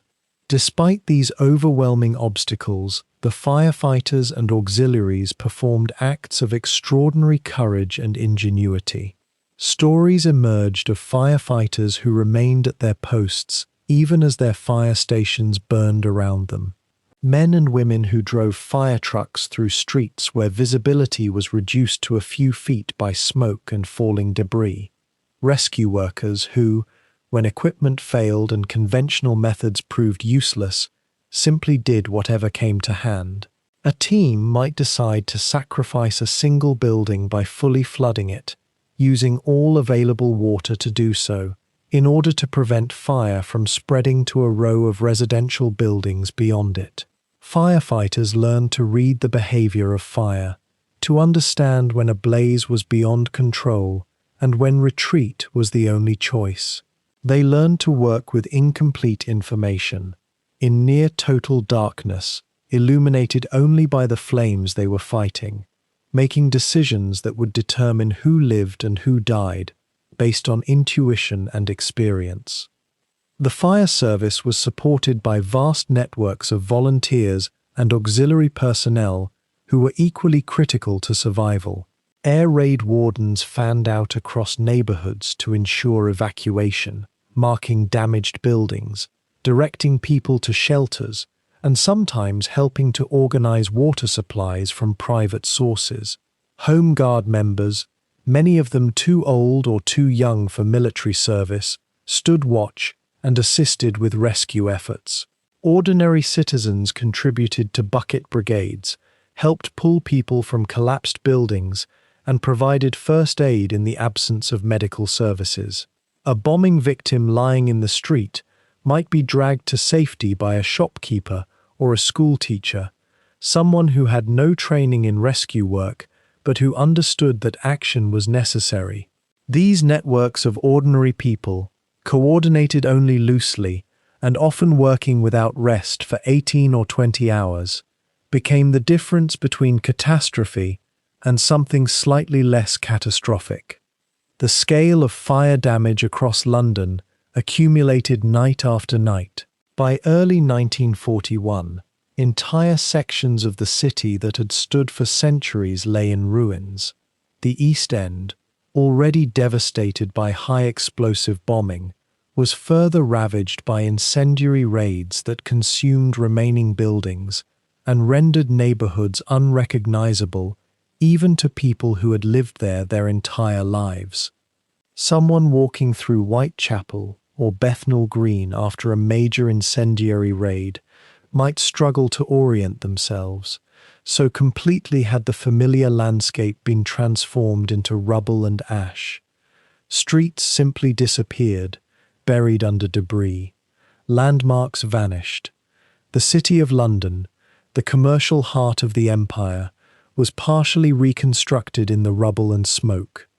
Yet somehow the capital endured. The fire service learned, adapted, and continued to fight. And London, burning night after night, did not surrender. It burned, and it held. The incendiary campaign represented a turning point in 20th century warfare. It demonstrated, in the starkest possible way, that cities, dense agglomerations of people and structures, were vulnerable to an entirely new form of attack, one that conventional defenses could not adequately address. It showed that fire, properly deployed across a wide area, could achieve effects that individual bombs could not. It proved that even in the face of uncontrollable conflagrations, civilian populations would not automatically surrender. The firestorms that swept across London in late 1940 and early 1941 were a preview of something far worse that would come later in the war, in other cities, under other banners. But for now, in London, in the winter of 1940, the lesson was being written in fire and ash. Cities could burn, but they would not break. While London endured the relentless pounding of the Luftwaffe's assault, the German Air Command harbored ambitions far greater than the destruction of a single city. Hermann Göring and his strategists understood that Britain's capacity to wage war extended far beyond the capital. Factories in the Midlands produced aircraft engines and munitions. Shipyards along the coast built vessels to defend against invasion. Industrial centres scattered across the industrial heartland of England transformed raw materials into the instruments of war. If the Luftwaffe could cripple these production centres, they reasoned, Britain's ability to resist would crumble more swiftly than any bombardment of London could achieve. The strategy was logical, brutal, and comprehensive.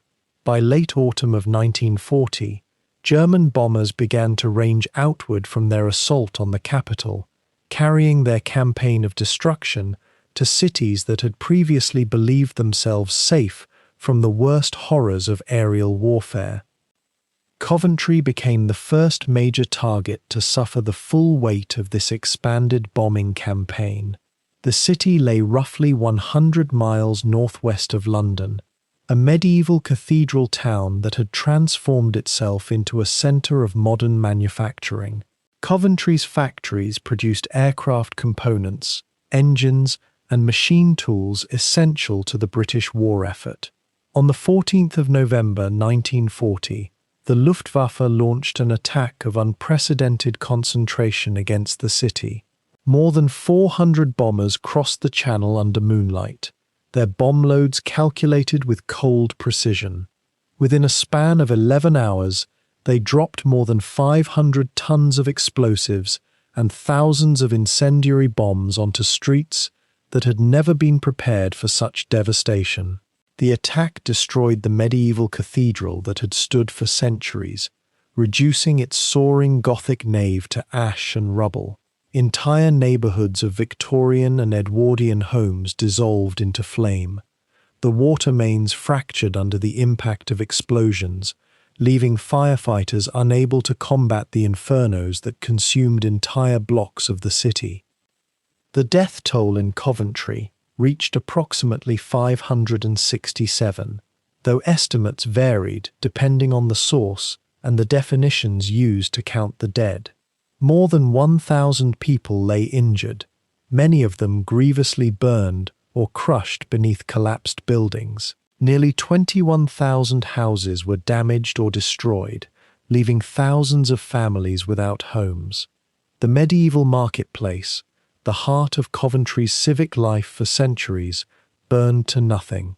The Luftwaffe's bombers had achieved in a single night what medieval kings and English civil conflicts had never accomplished: the near-total annihilation of the city's historic core. The German military command viewed this success with grim satisfaction.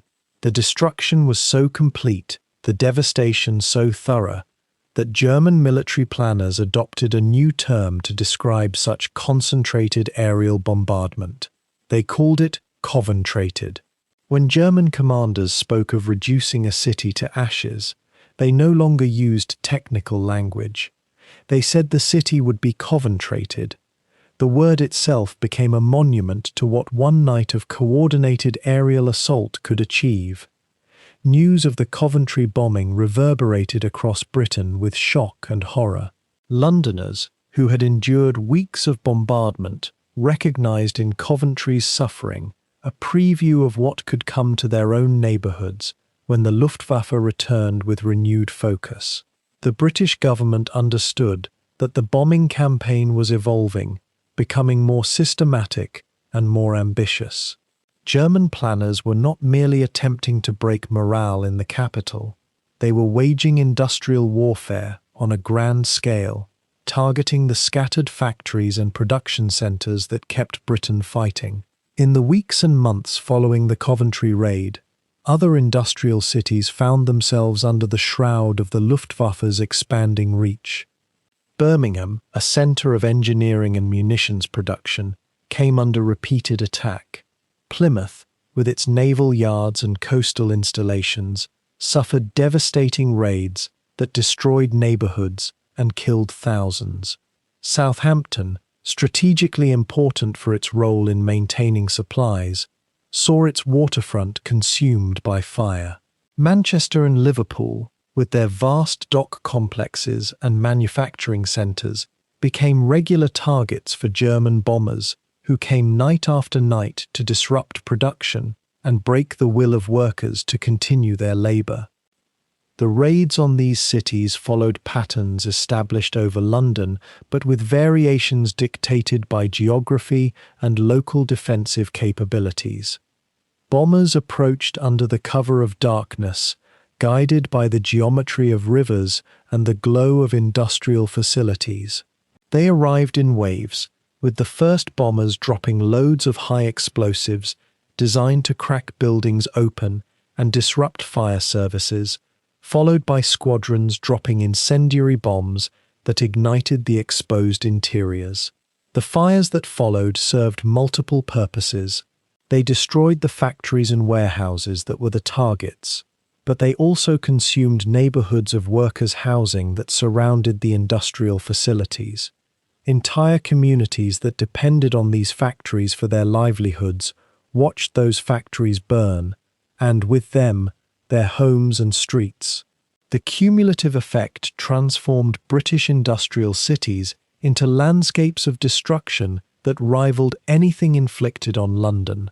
Yet because these raids were distributed across multiple cities rather than concentrated on a single capital, they received less attention in the historical record. The suffering of Coventry, Bradford, and other industrial centres became secondary narratives in the story of the Blitz, overshadowed by the drama of London's survival. Birmingham endured one of the most severe bombing campaigns of any British city outside London. The city lay deep in the industrial Midlands, surrounded by factories and engineering works, that produced everything from aircraft engines to artillery shells. On the 19th and 20th of November 1940, just days after Coventry was devastated, German bombers attacked Birmingham in force. More than 250 bombers crossed the Channel, and once again the scale of devastation shocked those who witnessed it. Nearly 600 people were killed in that two-night assault. Over 12,000 houses were destroyed or heavily damaged. The city's infrastructure, water systems, gas lines, electrical distribution, was disrupted or destroyed in sections of the city. Factories burned throughout the night. Yet Birmingham recovered more quickly than Coventry, and the reason lay partly in the city's geography and partly in the swiftness of its reconstruction efforts. The factories that had been damaged were repaired, often within weeks. Workers returned to bombed-out facilities and rebuilt production lines amid the rubble. The determination to maintain the flow of weapons and equipment to the fighting forces overrode the impulse to despair. Plymouth, in the southwest, experienced the unique vulnerability of a coastal city. The naval yard and the port facilities made it a strategic target, but so did its position as a potential jumping-off point for any German invasion attempt. The Luftwaffe struck Plymouth repeatedly during the autumn and winter of 1940 and into 1941. The raids killed around 1,000 people and destroyed vast sections of the city, including the medieval harbour quarter and centuries-old residential neighbourhoods. Unlike Coventry or Birmingham, Plymouth's bombing continued in a more intermittent pattern, spread across many months, rather than concentrated in single massive assaults. The cumulative effect was nonetheless devastating. Families lived for extended periods under the threat of bombardment, sheltering repeatedly in whatever protection they could find.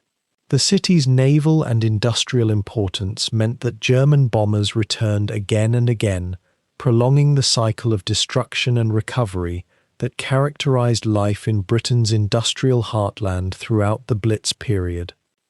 Manchester and Liverpool bore the burden of their role as Britain's gateway to transatlantic supplies and as centres of production for heavy industries. Manchester's factories produced aircraft engines and munitions. Liverpool's docks handled the vital shipments arriving from North America that sustained Britain's ability to continue the war. The Luftwaffe's planners recognized the strategic importance of these cities and targeted them with methodical precision. Over 300 people died in Manchester's bombing raids. In Liverpool, the casualty count exceeded 1,000 as bombs fell repeatedly on the dock areas and residential neighbourhoods adjacent to the industrial facilities. These cities, like Coventry and Birmingham, added their own suffering to the broader narrative of the Blitz. They experienced their own nights of terror, their own firestorms and collapsing buildings, their own loss of life and displacement of families. Yet the historical focus often remained fixed on London, the capital, the seat of government, the symbol of British resistance. The provincial cities that suffered no less, and sometimes perhaps more acutely because they lacked the resources and attention lavished on the capital, carried their scars with less public recognition. The strategic calculation behind this expanded bombing campaign reflected the Luftwaffe's evolving understanding of what would be required to bring Britain to surrender. German planners recognized that you could not terrorize a nation into defeat. The attacks on London had not broken British morale. Instead, they had stiffened resolve.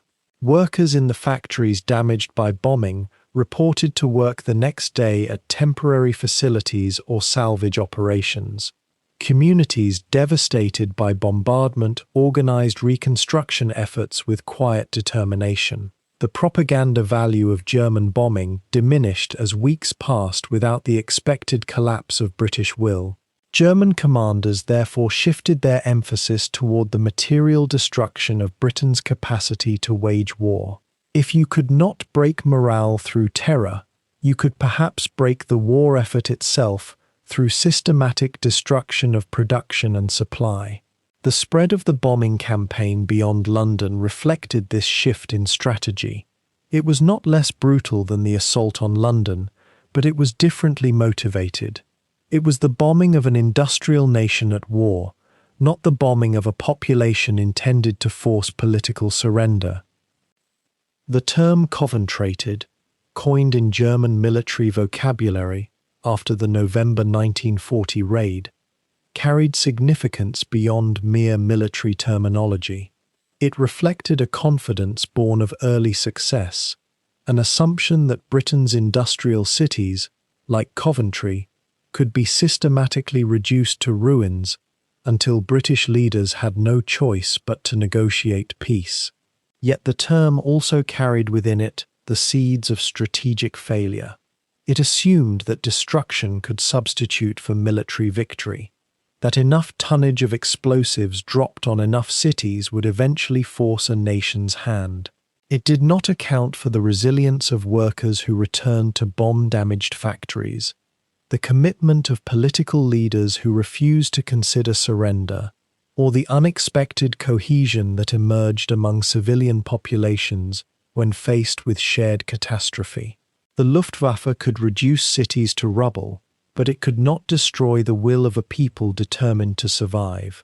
What German planners called Coventраted, the British people endured and eventually overcame, their suffering adding to the mounting evidence that aerial bombing, whatever its tactical achievements, could not substitute for the slow work of military defeat. The expansion of the bombing campaign beyond London in the autumn and winter of 1940 represented a critical juncture in the strategic conception of the air war. No longer were the raids focused on achieving air superiority or military objectives. They had become attacks on civilians and civilian infrastructure, justified by military necessity, but understood by all parties as essentially terroristic in nature. The spread of bombing across multiple cities meant that no part of Britain's industrial and urban landscape could feel safe. Yet, paradoxically, this expansion of the bombing campaign may have contributed to its eventual failure. Resources devoted to bombing multiple cities meant that no single city received the concentration of force that might have achieved decisive results. Defensive resources, dispersed but increasingly effective, accounted for growing percentages of German aircraft. The Luftwaffe, for all its power and the devastation it inflicted, simply did not have the sustained numerical superiority required to simultaneously cripple multiple industrial centres while overcoming increasingly effective British defences. The bombing of Coventry, Birmingham, Plymouth, Manchester, and Liverpool inflicted tremendous suffering and destruction, but it did not achieve the strategic objectives its architects envisioned. British factories, rebuilt and adapted, continued to produce weapons. British ports, damaged but not destroyed, continued to receive supplies. And British resolve, tested but not broken, continued to sustain the nation's will to resist. As winter deepened in 1940, the Luftwaffe maintained its assault on Britain's cities, but the frequency and scale of individual raids gradually diminished. The German Air Force had suffered losses it could not easily replace. Pilots had been killed or captured in numbers that reduced the effectiveness of the bomber squadrons. The demands of the air campaign, combined with Hitler's preparations for the invasion of the Soviet Union, meant that resources previously allocated to bombing Britain were increasingly directed toward other theatres. The raids would continue for several more months, and the suffering of Britain's industrial cities would extend well into 1941. But the era of the truly massive concentrated assault, the kind that had devastated Coventry in a single night, was passing. The Blitz was entering a phase of decline, though few could have known it at the time. The term "concentrated" would fade from German military vocabulary as attention shifted eastward and toward the vast steppes of Russia. What remained was the memory of cities destroyed, families torn apart, and a civilian population that had survived the most sustained and concentrated aerial bombardment the world had yet experienced. The spreading of the Blitz beyond London had extended the suffering, multiplied the casualties, and consumed the resources of the German Air Force in a campaign that would ultimately prove unable to achieve its strategic objectives. In the autumn of 1940, as London burned through the night and the East End crumbled into ash, one man stood at the centre of British power, whose refusal to break would become as vital to survival as any fighter aircraft or air raid shelter. Winston Leonard Spencer Churchill, Prime Minister of Great Britain, embodied a single, unwavering principle: that surrender was not merely a political option, but a betrayal of everything the nation claimed to be. While bombs fell and death tolls climbed toward the tens of thousands, Churchill moved through the wreckage with a deliberate, almost theatrical presence, making himself visible to the people who huddled in fear each night. He understood that in total war, the morale of civilians, their will to endure, their belief that resistance was possible, was as much a weapon as any military strategy. His speeches, delivered to Parliament and broadcast over the wireless to a traumatized nation, became anchors in the darkness, moments of clarity and resolve when everything felt lost. Churchill's role during the Blitz transformed him from a politician into something closer to a symbol, a living embodiment of defiance at the moment when defiance seemed most fragile and most necessary. The Prime Minister had not always been a popular figure. In the 1931 and through the decade that followed, many in Britain had viewed him with suspicion, even contempt, seeing him as a warmonger, eager for conflict, and dismissive of the genuine exhaustion that came after the horrors of the First World War. His warnings about Nazi Germany, delivered year after year from the backbenches of Parliament, had been largely ignored by a public and political establishment desperate to believe that peace could be purchased through accommodation and compromise. When he finally became Prime Minister in May 1940, after the failure of Neville Chamberlain's appeasement, Churchill inherited a nation in shock, watching France collapse and facing the very real possibility of invasion. Yet it was precisely this moment of maximum vulnerability that would vindicate his earlier warnings and allow him to step into a role for which his entire life, in many ways, had been preparation.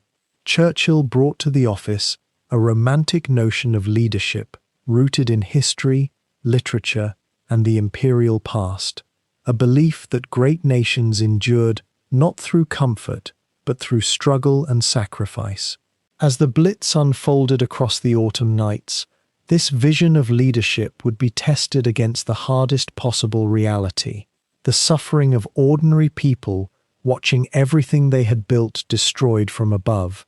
Churchill's first strategy was visibility. Rather than remaining confined to the bunkers and protected spaces available to him, the Prime Minister made himself present in the bombed neighbourhoods, walking through the smoking ruins of the East End, standing among people who had lost homes and families only hours before. These visits were not spontaneous outbursts of emotion, but carefully considered political theatre, planned and executed with precision. He would arrive in his motorcade, emerge in his distinctive overcoat and Homburg hat, and move slowly through the devastation, stopping to speak with rescue workers, with survivors, with mothers cradling children they had pulled from the rubble. The act of his presence created a powerful narrative that the nation's leadership was not remote and untouched by the suffering of its people, but willing to share in the danger and the grief. Photographs captured Churchill among the ashes, his face grave but composed, sometimes with a cigar clenched between his teeth, projecting an image of unshakable calm. These images were distributed across newspapers and broadcast in newsreels shown in cinemas, reaching hundreds of thousands of Britons who never saw the Prime Minister in person but drew strength from the visual evidence that their leader stood with them in the darkness. The theatrical element was undeniable, yet it was also genuine. Churchill truly believed that his presence mattered, that a leader must be visible when the nation's will was being tested. But Churchill's power extended far beyond his physical presence in bombed neighborhoods. His greatest weapon was the spoken word, carefully crafted speeches, delivered with a distinctive gravelly voice that commanded attention across the wireless. Beginning in May 1940, when he first assumed office, and continuing through the months of the Blitz, Churchill delivered a series of addresses that reframed the conflict in terms that went beyond military strategy or political calculation. He spoke of civilization itself being at stake, of the choice between freedom and slavery, between human dignity and the darkness of totalitarianism. His language was biblical and historical, drawing on Shakespeare and ancient Rome, elevating the struggle against Nazi Germany from a military contest into a conflict between fundamental human values. When he declared, in June 1940, that if Nazi tyranny prevailed, then the entire world would sink into the abyss of a new dark age, he was not indulging in mere rhetoric. He was offering his people a framework through which to understand their suffering as meaningful and necessary. During the Blitz itself, Churchill's speeches took on a particular urgency, directly addressing the bombardment and the losses that were mounting night after night. He refused to minimize the destruction or to pretend that sacrifice was painless. Instead, he acknowledged the terrible cost, while insisting that surrender would render that cost meaningless and would lead only to worse horrors under Nazi rule. The Prime Minister's most iconic declaration came in his speech delivered to Parliament on the 4th of June 1940, before the Blitz had even begun, but anticipating the struggle that lay ahead. In those words, Churchill articulated the absolute refusal to negotiate that would define his response to the bombing campaign: "We shall never surrender." It was a phrase so simple and so absolute that it could be repeated, remembered, and internalized by millions of ordinary Britons who heard it over the wireless or read it in newspapers the following morning. Throughout the Blitz, as pressure mounted and some voices within the government quietly suggested that perhaps negotiation with Germany might be worth exploring, Churchill's absolute rejection of that possibility became the foundation on which all other resistance rested. Without his refusal to consider surrender, the machinery of defense might have wound down, resources might have been diverted, the will to rebuild destroyed neighborhoods might have faltered. Instead, Churchill's absolute position created a kind of clarity that paradoxically made resistance easier to bear. If surrender was not an option, then people did not need to waste energy hoping for peace through compromise. They could instead focus their energy on survival and on the understanding that endurance itself was a form of victory. Within Churchill's war cabinet and among senior government officials, there were genuine strategic discussions about whether Britain could actually survive a Nazi invasion if it came. Intelligence reports suggested that German forces, having achieved air superiority, might be able to establish a beachhead on the south coast and begin an occupation that British forces would struggle to repel. Some voices, particularly that of the Foreign Secretary Lord Halifax, gently raised the question of whether negotiating through neutral parties, particularly Mussolini's Italy, might offer a way to end the bombardment and preserve British independence in some reduced form. Churchill, in private meetings where no journalists or photographers were present, listened to these arguments with courtesy, but responded with absolute firmness. Negotiation was not merely strategically foolish, but morally impossible.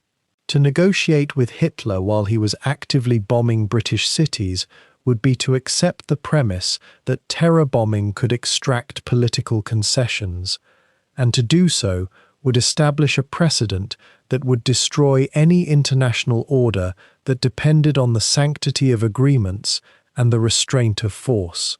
Moreover, Churchill believed that Britain's role in the world, its claim to stand for something larger than mere national survival, depended on refusing to bend to coercion.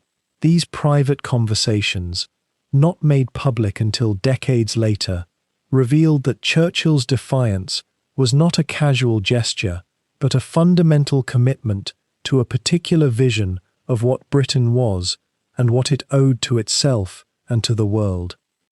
Churchill's speeches and presence offered more than abstract symbols, though. They provided concrete psychological anchors at moments when the human mind struggled to process the scale of destruction unfolding each night. When thousands of tons of explosives fell on London, when entire neighborhoods ceased to exist, when people woke to find that neighbors and friends had simply vanished into the chaos of the night, the human mind could spiral into despair and the sense that all was lost. Churchill's speeches interrupted that spiral by offering a larger narrative. Yes, terrible things were happening, but they were happening in service of a purpose that mattered. The struggle was not futile but meaningful. The people who endured were not victims of circumstance, but participants in one of history's great contests between good and evil. For a population exhausted by night after night of bombardment, hungry, cold, separated from loved ones, living in constant fear and grief, this narrative framework was not a luxury, but a necessity. It did not make the bombs stop or bring back the dead, but it made the burden bearable by transforming it from meaningless suffering into sacrifice in service of something larger than individual survival. The impact of Churchill's leadership on British morale was measurable and significant. Throughout the Blitz, despite predictions from German intelligence and from some British experts that the bombardment would break public resolve and force the government to surrender, civilian morale remained notably stable. This was not because Londoners and Britons had become immune to fear or grief. The psychological impact of the Blitz left scars that would persist for decades. Rather, it was because Churchill's absolute refusal to consider surrender had somehow made surrender seem less possible, less real as an option. If the Prime Minister stood firm, then individuals within the population could also stand firm. If the government was not going to bend, then ordinary people felt a kind of obligation to themselves, to each other, and to the nation, not to bend either. The absence of surrender as an option created, paradoxically, a kind of freedom. People could stop hoping that the bombing would stop through negotiation and could instead focus on the immediate tasks of survival, rescue, and rebuilding that lay before them each day.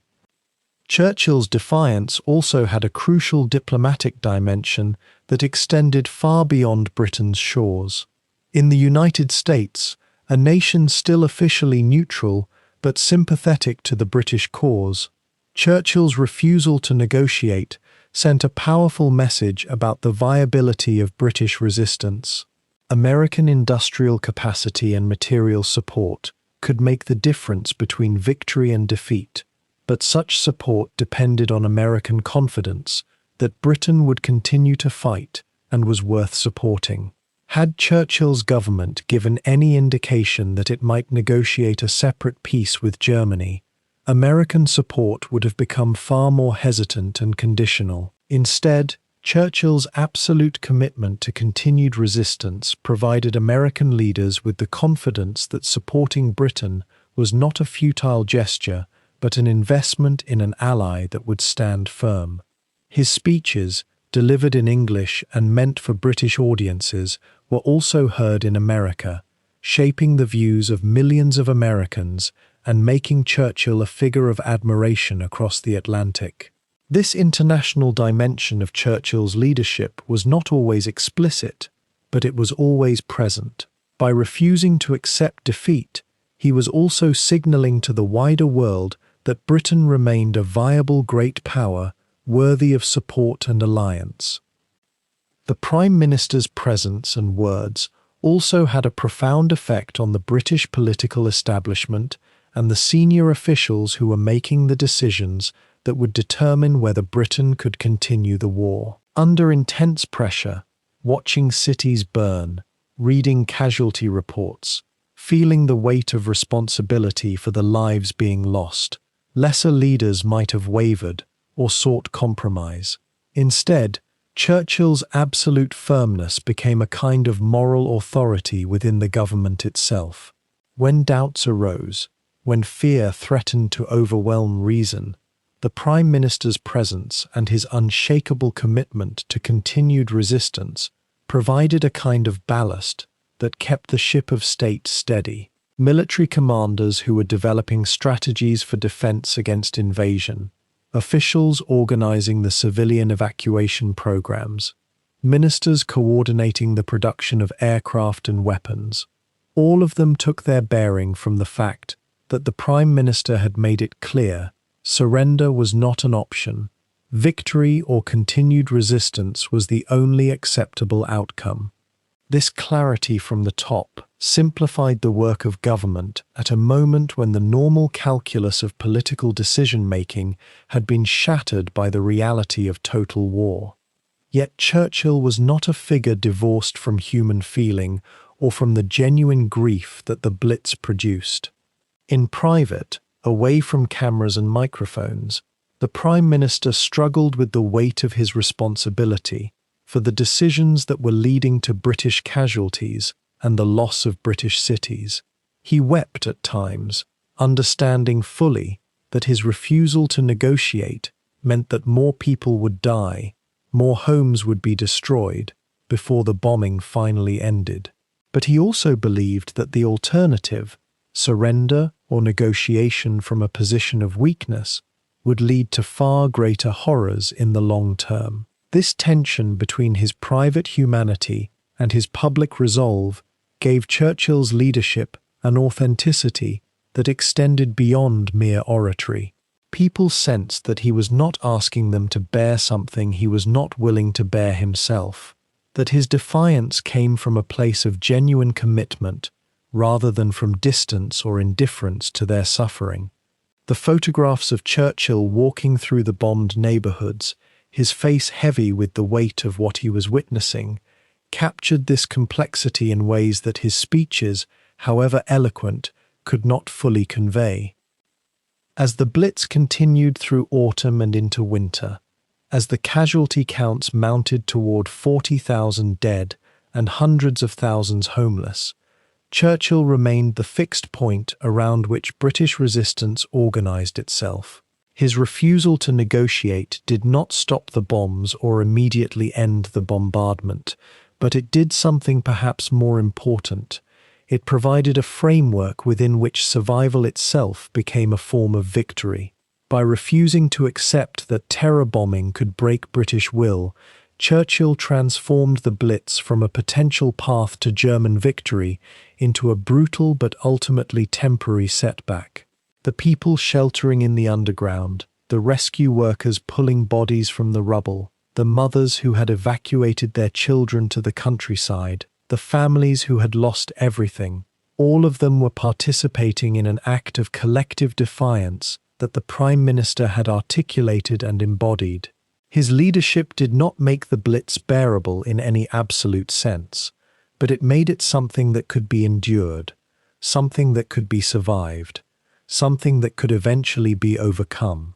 In the darkest hours of British history, when the nation faced the prospect of occupation and the loss of everything it claimed to represent, Churchill's voice and his presence offered the possibility that resistance was not futile, and that the future remained open to those who refused to surrender to darkness. The bombardment that fell on London night after night did not confine itself to the streets and buildings of the city. It reached into homes, into families, into the most intimate structures of British life.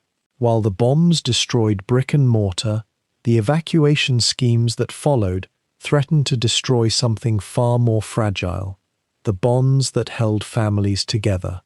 In the summer of 1940, as the Luftwaffe gathered strength across the Channel and the certainty of bombardment became impossible to deny, the British government faced an extraordinary dilemma. Children could not be protected in the cities, shelters were inadequate, basements unreliable, and the sheer randomness of where bombs would fall made no corner of London truly safe. The answer, devised by civil planners with desperate conviction, was separation. Over 1 million children would be torn from their homes and sent away to the countryside, to the coastal regions, and eventually to Dominion lands across the seas. They would leave behind everything familiar: their parents, their streets, their understanding of the world. What began as an organized evacuation became, for countless families, an unraveling. The machinery of evacuation was massive and impersonal. Children were assembled at railway stations with labels tied to their coats like parcels being posted to an unknown destination. The government provided instructions: bring warm clothing, a gas mask, spare underclothing, and nothing else of sentimental value. Mothers dressed their children in their best outfits, trying to present them as well-mannered and deserving of care to the strangers who would receive them. Some parents, unable to bear the separation, dressed their children in multiple layers of clothing, as if those extra garments might somehow bring them closer even from a distance.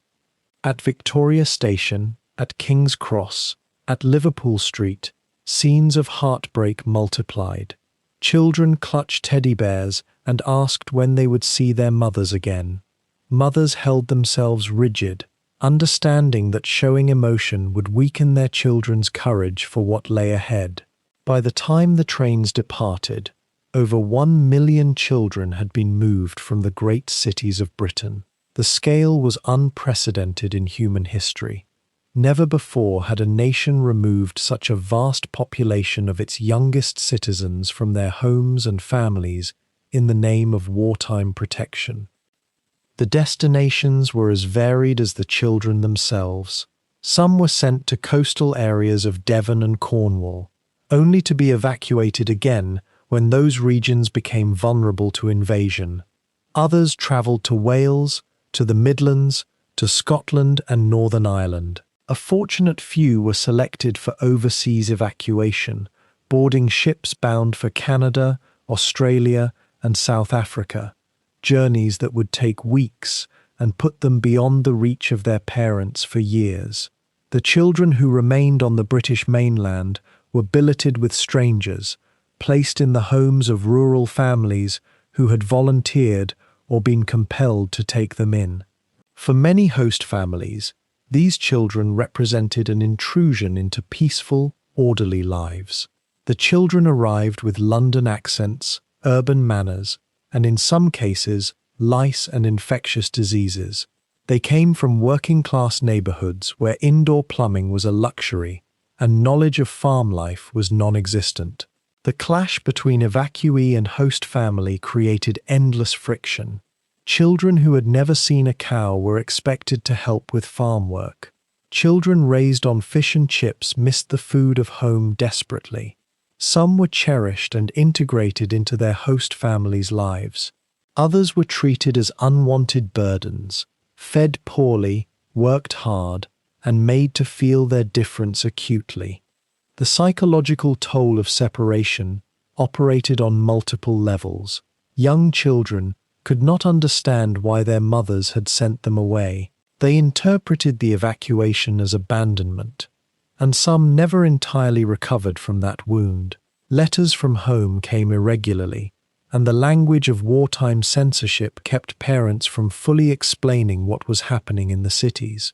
Children received vague assurances that all was well, even as the Blitz devastated London.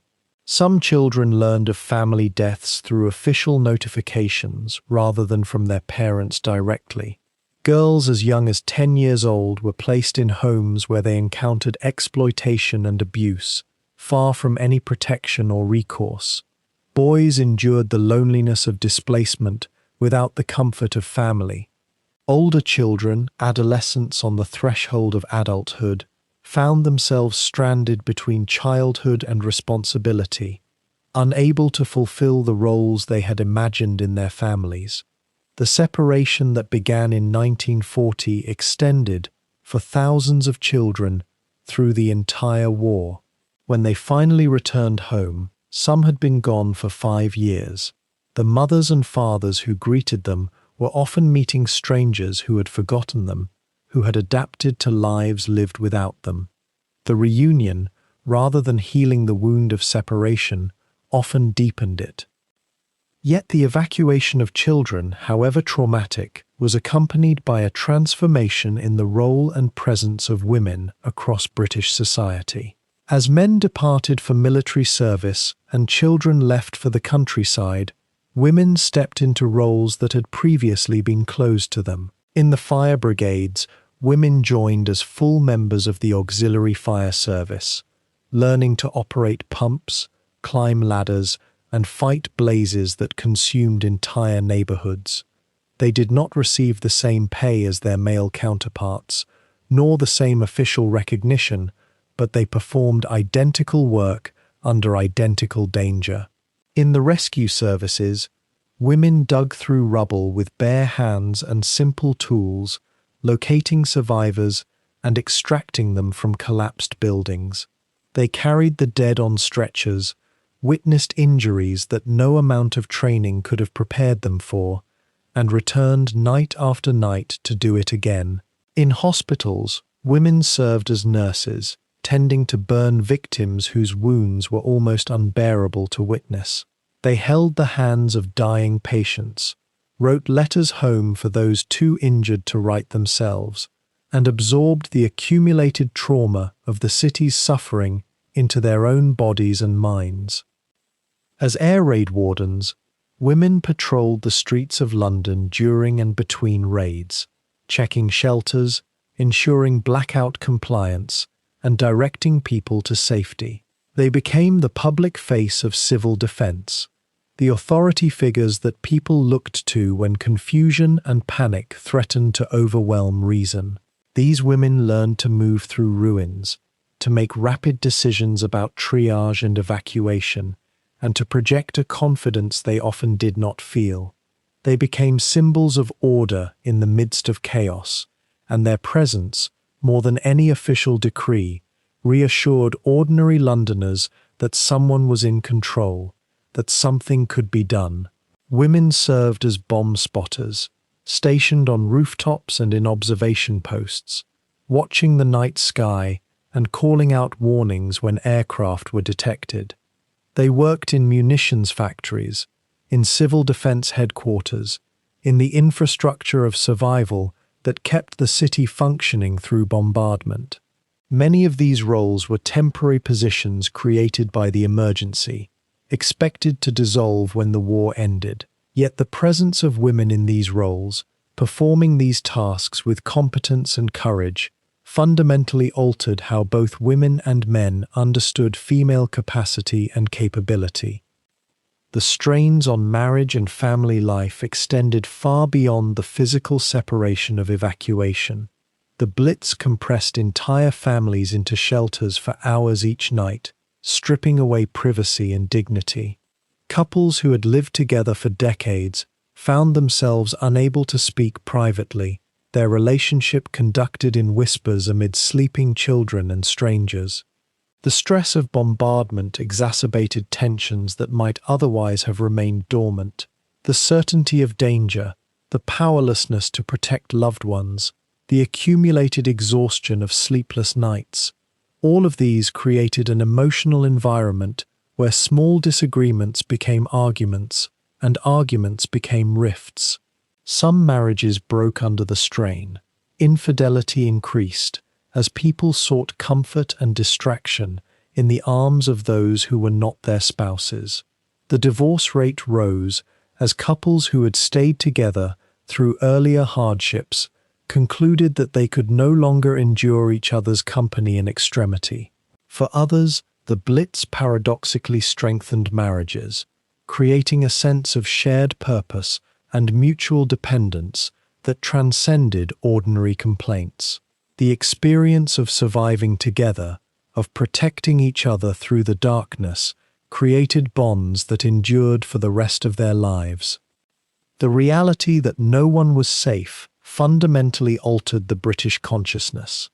Before the Blitz, the assumption had been that civilian populations existed in a separate sphere from warfare, that children and the elderly and the infirm occupied a protected category. The Blitz destroyed that assumption entirely.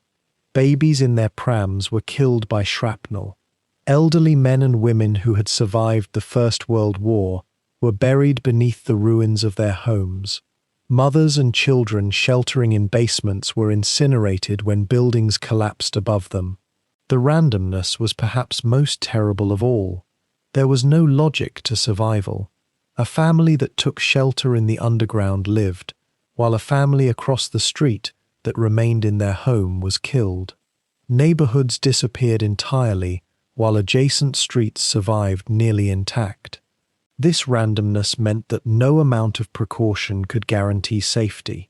You could follow every instruction, take every recommended measure, and still be killed by a bomb that fell on your exact location.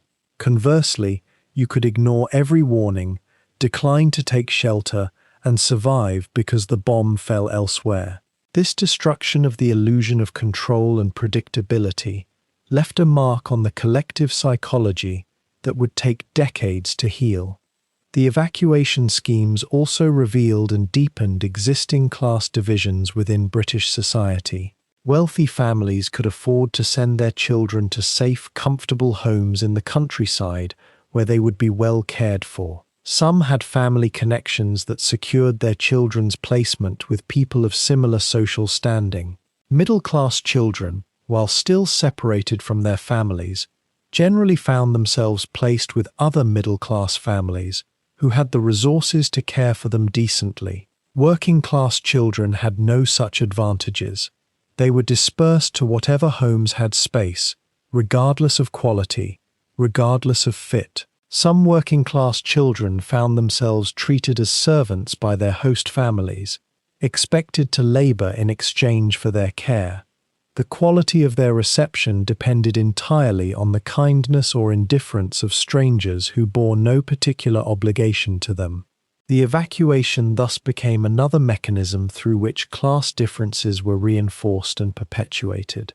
Children learned, in the midst of the war that was supposedly a shared national trial, that even in protection and rescue, some were valued more than others.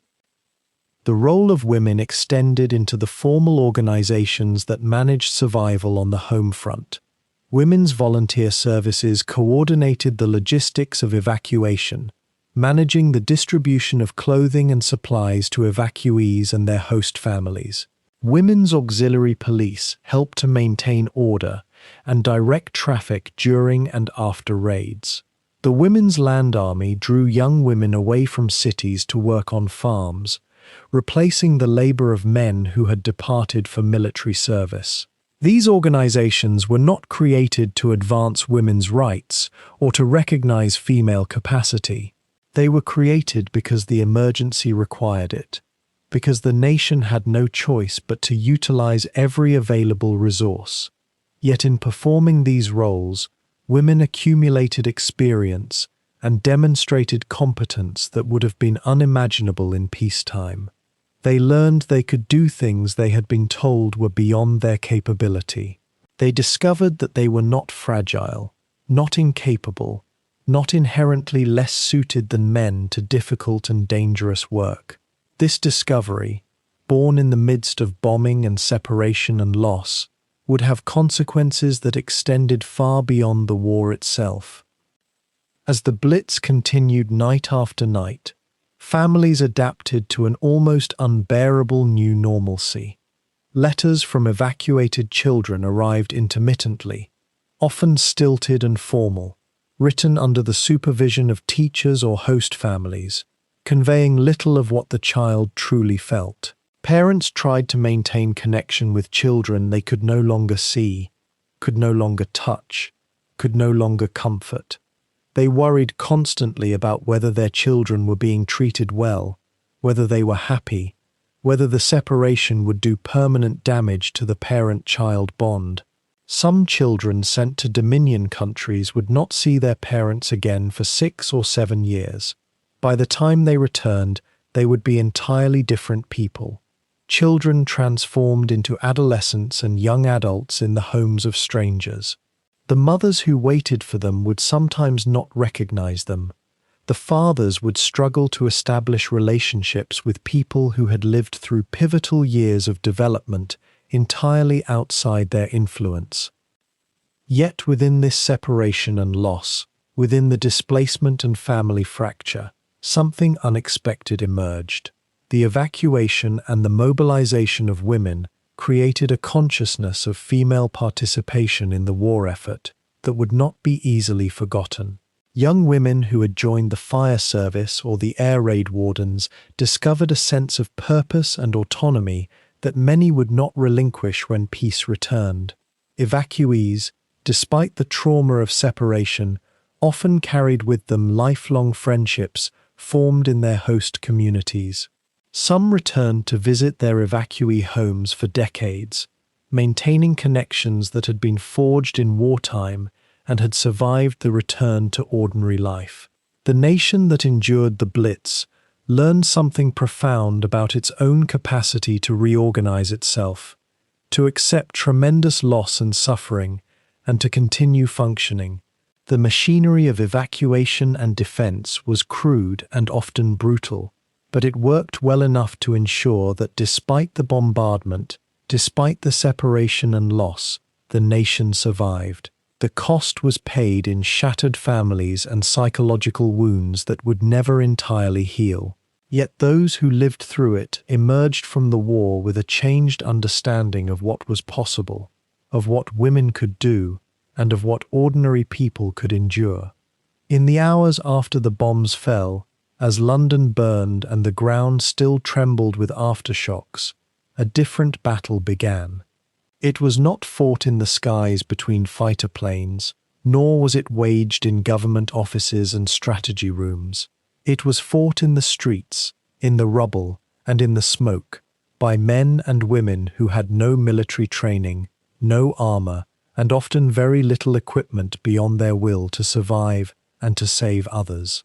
The rescue services that emerged during the Blitz were not born from careful peacetime planning alone, though preparation had been made. They were born from necessity, from the collision between human compassion and industrial-scale destruction, and they became the true backbone of London's survival. Night after night, as the Luftwaffe delivered its payload of death, thousands of ordinary citizens stepped into the chaos and refused to let the destruction be complete. They became firefighters, air raid wardens, rescue workers, and volunteers, a vast, loosely organized network of humanity standing between catastrophe and absolute ruin. Their stories are less famous than those of the fighter pilots above, yet without them, the casualty count would have been incomprehensibly higher, and the Blitz would have torn the city apart in ways that no spirit of defiance could have repaired. The Auxiliary Fire Service formed the first line of defense against the firestorms that consumed London. Before the war, Britain's fire service consisted mostly of full-time professional firefighters working in established brigades with clear hierarchies and well-maintained equipment. But peacetime fire brigades were entirely inadequate for the scale of destruction the Blitz would bring. When bombs fell on a single neighborhood, they did not create one fire or two fires. They created dozens, sometimes hundreds of simultaneous blazes across multiple city blocks. The auxiliary fire service, established before the war as a civilian emergency force, expanded dramatically to meet the demand, recruiting men too old or too young for military service, men in reserved occupations who could not enlist, and others who simply responded to the call. By the time the Blitz reached its intensity, the auxiliary fire service comprised tens of thousands of personnel across London and other cities, many of them with minimal training and working alongside the professional firefighters. These auxiliary crews operated from fire stations scattered throughout the capital, manning pumps, laying hoses, and driving fire engines through streets made treacherous by rubble and craters. They were the first to arrive at bombing sites, often while the bombers were still audible overhead, and they remained fighting fires long after dawn, through the exhaustion of consecutive sleepless nights that stretched into weeks. Firefighting during the Blitz bore almost no resemblance to peacetime fire suppression. Conventional fires, however fierce, could be fought by directing water onto the flames and allowing time for the fire to exhaust itself. Incendiary bombs created firestorms that burned with such intensity that normal firefighting methods proved almost useless. Phosphorus burned so hot that water alone could not extinguish it. Some incendiaries had to be smothered with sand or allowed to burn themselves out, while firefighters protected the surrounding structures.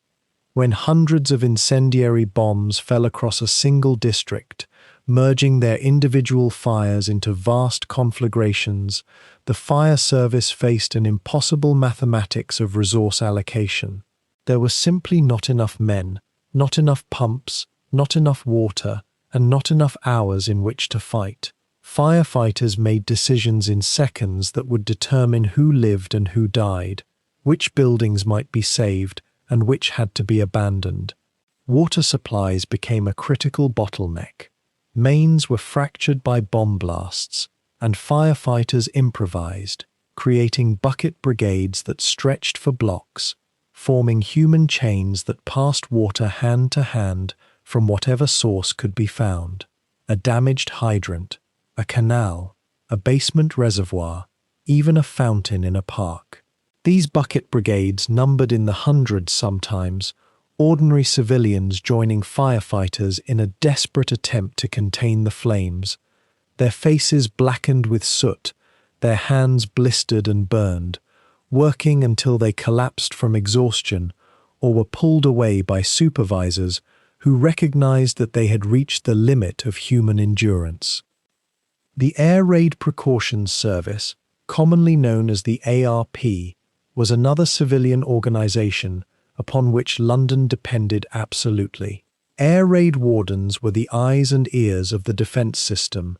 They patrolled streets before and after raids, enforcing the blackout by ensuring that no light escaped from windows and could guide enemy bombers to their targets. They manned observation posts from which they could watch for incoming aircraft and issue warnings through the sirens that wailed across the city. They directed people to shelters when the bombers came, and then, when the raid ended, they emerged into the devastation to assess damage, organize rescue efforts, and direct survivors to first aid posts. Air raid wardens were unpaid volunteers, drawn from the working and middle classes, men and women who worked day jobs and then came out at night to serve their communities. They received rudimentary training in first aid and rescue techniques, but mostly they learned on the job, developing expertise and judgment through repeated exposure to horror.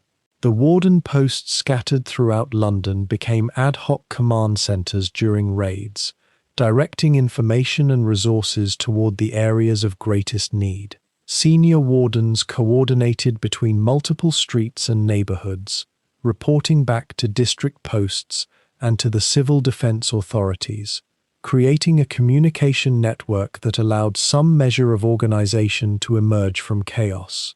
These wardens were often the first to reach injured people sheltering in Anderson shelters, that had partially collapsed or trapped in the rubble of their homes.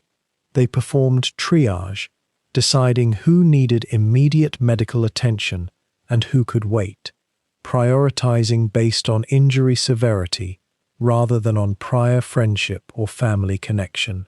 This role demanded not only physical courage but emotional fortitude, the ability to deliver bad news to those whose loved ones could not be found, to continue working through shock and grief, to maintain focus and clarity under conditions that invited despair. The rescue workers who extracted people from collapsed buildings were among the most celebrated yet most traumatized members of the emergency services. Professional rescue workers, including engineers and demolition experts, worked alongside volunteers to tunnel through rubble, carefully removing bricks and timber so as not to trigger further collapses that might kill those still trapped below.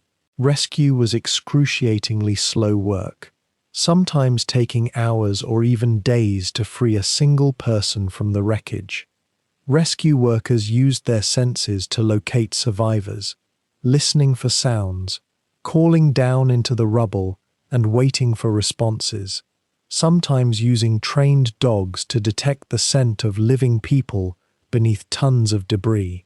When a survivor was found, the extraction had to be perfectly coordinated to avoid bringing down the surrounding rubble, and once freed, the person often required immediate medical attention for injuries sustained both in the initial blast and from the subsequent collapse. Rescue workers developed an almost supernatural ability to read the patterns of destruction, to understand how a building had fallen and where pockets of safety were likely to exist. They became skilled at improvisation, using whatever materials were available to shore up unstable rubble, fashioning stretchers from doors and cloth, creating makeshift pulleys and levers to move heavy timbers. Yet rescue was fundamentally a race against time and biology. The longer someone remained trapped without water, without access to a toilet, without medical attention, the less likely they were to survive. Rescue workers operated under the constant knowledge that their efforts, however skillful and dedicated, would sometimes come too late, and they would extract not a living person, but a body.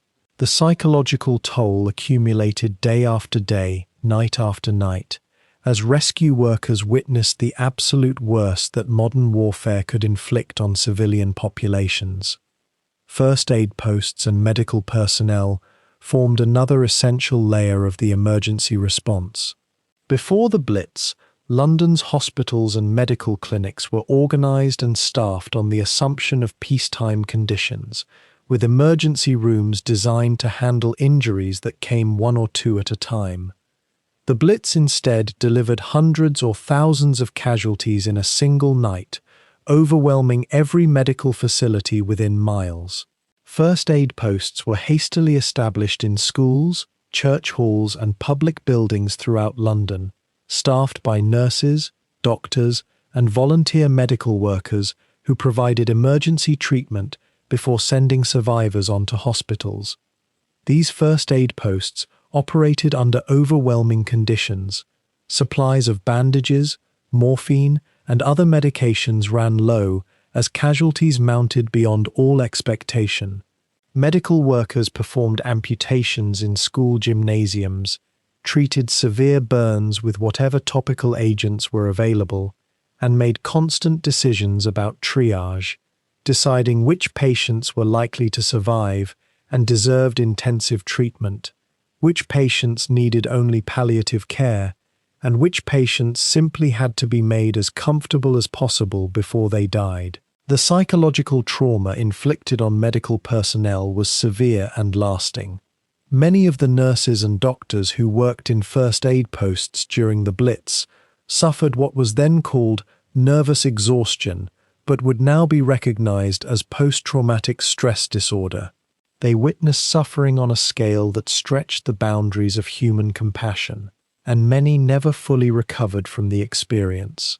The Home Guard, the militia force of civilian volunteers established to defend against potential German invasion, also played a crucial role in rescue and emergency response. While the Home Guard was primarily a military organization, many of its members were former soldiers with experience in rescue and emergency operations. During raids, Home Guard units helped evacuate people from damaged buildings, provided security at rescue sites to prevent looting, and assisted in transporting casualties to hospitals and first aid posts. The Home Guard also maintained communication networks, helping to relay information about the extent and location of damage so that resources could be directed where they were most needed. Unlike regular military units, Home Guard members wore multiple hats. They were soldiers but also civilians rooted in their communities, and this dual identity gave them credibility and effectiveness in emergency operations. They knew the neighborhoods they served, understood the population they were protecting, and could move through the community with a familiarity that helped them identify which families and elderly people might need particular assistance in reaching shelters or receiving aid. The psychological dimension of rescue work cannot be overstated. These men and women entered devastation every night, knowing what they would find: the dead, the dying, the traumatized, the bereft. They worked in conditions of profound danger. Fires could suddenly flare, rubble could shift and collapse. Bombs were still falling in many cases. They frequently worked without food, without rest, without any certainty that their efforts would save lives rather than merely delaying deaths. Yet they continued, night after night, because the alternative was to allow the destruction to be complete, to let the bombs determine everything. There was something almost defiant in the choice to rebuild and rescue while the bombing continued, a refusal to accept the reality that the enemy was creating. Rescue workers pulled people from rubble who were injured, traumatized and disoriented, people who had just lost their homes and everything they owned, and the workers treated these people with compassion and care despite their own exhaustion. Fire service personnel battled fires that seemed impossible to control, fighting flames that consumed entire blocks, and they did this knowing that they might not survive the night. Air raid wardens directed people to safety with calm voices, even as the ground shook from falling bombs, and they did this while their own fear was almost surely present beneath the professional demeanor. This emotional labor, this commitment to service despite fear and exhaustion, became perhaps the most important resource that London possessed during the Blitz. Organization improved as the weeks of bombardment continued, though the improvement occurred slowly and often only after expensive lessons learned in failure. Early in the Blitz, the coordination between fire service, rescue workers, medical personnel, and air raid wardens was haphazard and sometimes non-existent. A fire that broke out in one neighborhood might spread dramatically because rescue workers were elsewhere, dealing with a collapsed building, while firefighters were stretched, dealing with dozens of simultaneous incidents. As time passed, district offices began to coordinate more effectively, gathering information about where damage was occurring and allocating resources accordingly. Senior fire officers learned to concentrate forces to fight the most dangerous fires, sometimes allowing smaller blazes to burn themselves out rather than spreading resources too thinly. Rescue coordination offices were established to ensure that rescue workers were deployed to the sites where they were most likely to find trapped survivors, rather than spreading efforts across all collapsed buildings. Medical supply chains were reorganized to ensure that first aid posts received adequate morphine and bandages. These improvements were incremental and often inadequate, but they represented learning from disaster, the institutional adaptation that allowed the services to become somewhat more effective as the crisis deepened. The volunteers who supplemented the paid firefighters and professional rescue workers provided a vast reserve of human effort that made the difference between manageable disaster and absolute collapse. Thousands of Londoners, having sheltered through the night while bombs fell, emerged the next morning and simply found where they were needed. Men in their 60s helped dig through rubble, knowing they had no formal training, but understanding that their hands were needed. Women joined rescue efforts, ignoring attempts to keep them out of dangerous areas. Young men who were too young to be conscripted into the armed forces worked as hard as they could, driven by a sense that they were finally able to contribute to the war effort. Entire families worked together, carrying water for firefighters, helping to move survivors to safety, providing food and drink to rescue workers. This spontaneous volunteering was not organized from above. No one commanded people to help. Instead, help emerged organically because the scale of need was so vast that it was visible to everyone, and the choice to help was a choice to be human, to maintain connection to one's community, even as the city burned around you. These volunteers asked for no recognition and received little. They received no pay, no official status, and many of their efforts went completely unrecorded. Yet without them, London simply would not have survived the Blitz. The toll on the rescue services was immense and often unacknowledged. Firefighters worked shifts that sometimes lasted more than a full day, fighting fires without significant breaks, fueled only by whatever food and drink could be snatched between calls. Air raid wardens carried out their duties night after night, often living with the knowledge that someone they knew had been killed in a raid they had worked during. Rescue workers developed calluses on their hands from handling rough bricks and timber, injuries that became infected and sometimes failed to heal properly. Medical workers treated conditions they had no medical training to handle, improvising solutions and trying their best, but knowing that many of their patients would die. All of them, in different ways, carried the psychological burden of witnessing the catastrophe, of knowing that their best efforts were often insufficient, that people died despite everything they did to prevent it.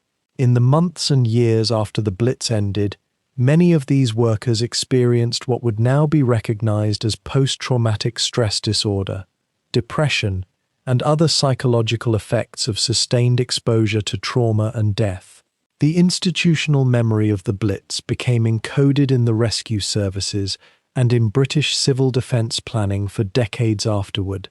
The lessons learned through suffering and loss, through the efforts of thousands of ordinary people who chose service over safety, remained embedded in how Britain approached emergency preparedness long after the bombs stopped falling.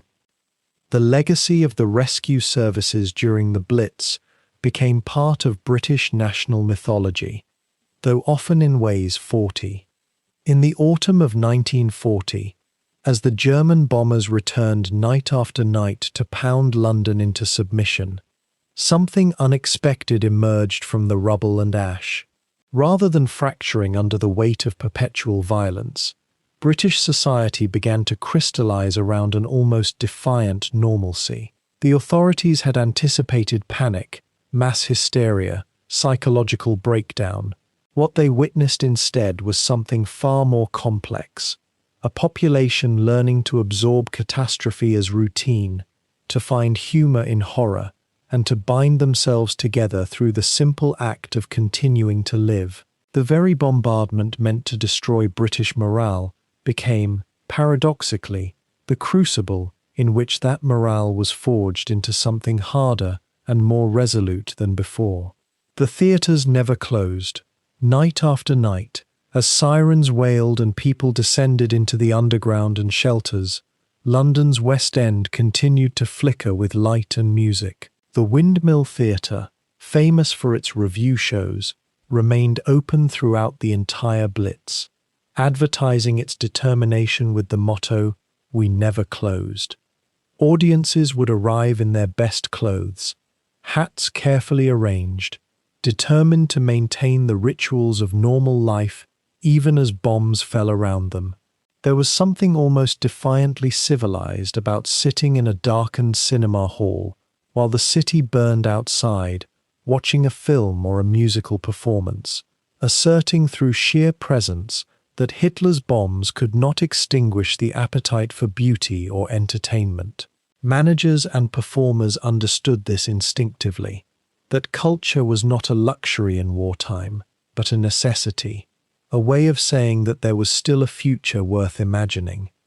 The underground stations became impromptu theatres of their own. As hundreds of thousands of Londoners settled each evening into the railway tunnels beneath the city, transforming them into vast subterranean communities, musicians and performers began to appear among the crowds. A pianist might arrange to have an instrument brought down, and suddenly music echoed through the corridors of Piccadilly or Leicester Square stations. Choirs formed spontaneously. Concerts were organised in the tunnels at King's Cross and Elephant and Castle. Children sang nursery rhymes, their voices carrying through the darkness. These were not grand performances designed for critical acclaim, but something more fundamental. Acts of resistance through culture, moments of transcendence in the midst of terror. The shelters were filthy, cramped, and reeking of humanity, pressed together in conditions that would have seemed intolerable in peacetime. Yet within them people danced, laughed, sang, and held each other up against the darkness above. Dark humour became the language of survival. Londoners developed a sardonic wit about the bombardment, transforming fear into jokes that circulated through conversations in shelters and queues. Newspapers featured cartoons depicting Hitler and his generals in ridiculous situations, reducing the enemy from terrifying ogre to laughable figure. Street vendors hawked papers with casualty counts listed alongside jokes and light verse. There was something almost therapeutic about this humour, not a denial of the horror, but an assertion of human dignity in its face. When people laughed at jokes about air raids or sang comic songs about bombs and shelters, they were not minimizing the suffering around them. Rather, they were claiming the right to remain human, to find pleasure and humour in a world designed to strip them of both. The humour was often crude, and sometimes bordered on the callous, yet it served an essential purpose. It allowed people to maintain psychological distance from the abyss that threatened to consume them. The morning after each raid, newspaper vendors returned to the streets with the casualty lists, building damage reports, and lists of air raid alerts. People bought these papers with an almost compulsive need to understand what had happened, to place their experience within a larger picture, to reassure themselves that they had survived while others had not. These papers became artifacts of survival, records of the war being fought above their heads. Photographers and journalists documented the devastation, the rescue efforts, the funerals. The media's role shifted from entertainment to witness, capturing the reality of what was happening so that no one could claim ignorance or diminish the scale of suffering. Yet even in the starkest reporting, there was an undertone of resilience, a narrative of survival and reconstruction running beneath the body counts. Londoners consumed these papers not with despair, but with a grim determination, using information to process experience and to maintain the psychological fiction that life remained comprehensible and manageable. Community solidarity became not merely an ideal, but a practical necessity. The shared experience of bombardment created bonds between neighbours that would have taken years to form in peacetime. People who had barely known each other before the Blitz now spent every night together in shelters, their lives intertwined through proximity and shared danger. Neighbours helped neighbours dig through rubble to find personal possessions or loved ones. Groups of residents organised to maintain order in the shelters, to organize children's activities, to ensure that everyone received fair shares of water and food. The social structures that had existed before the bombing, class divisions, neighborhood boundaries, occupational hierarchies, began to soften under the pressure of collective survival. A banker sheltering in the underground next to a dock worker shared the same fear, the same uncertainty, the same desperate hope for morning. The Blitz, in a strange way, became an equalizing force, dissolving some of the rigid social boundaries that had characterized British society. The institutions of British life adapted and persisted with remarkable resilience. Schools operated during the day and moved to shelters at night, with teachers continuing to instruct children by candlelight or electric torches in the underground. Libraries set up makeshift reading rooms in shelters. Religious services continued in churches, even as the buildings around them burned. Pubs remained open, serving as social gathering points where people could share information, commiserate, and maintain the rhythms of normal social life. Markets continued to operate in the mornings, vendors calling out their wares among the bomb-damaged streets. Post offices processed mail. Courts continued to function, though courtrooms were sometimes in buildings with part of the roof missing. This institutional persistence was more than mere function. It was a statement that Britain had not surrendered its structures, its values, or its commitment to continuing civilization, even under bombardment. Every school lesson taught, every church service held, every market day observed, was a quiet assertion that there was a future, that normal life would resume, that the present horror was not permanent. The civil defense services became the visible face of this defiance.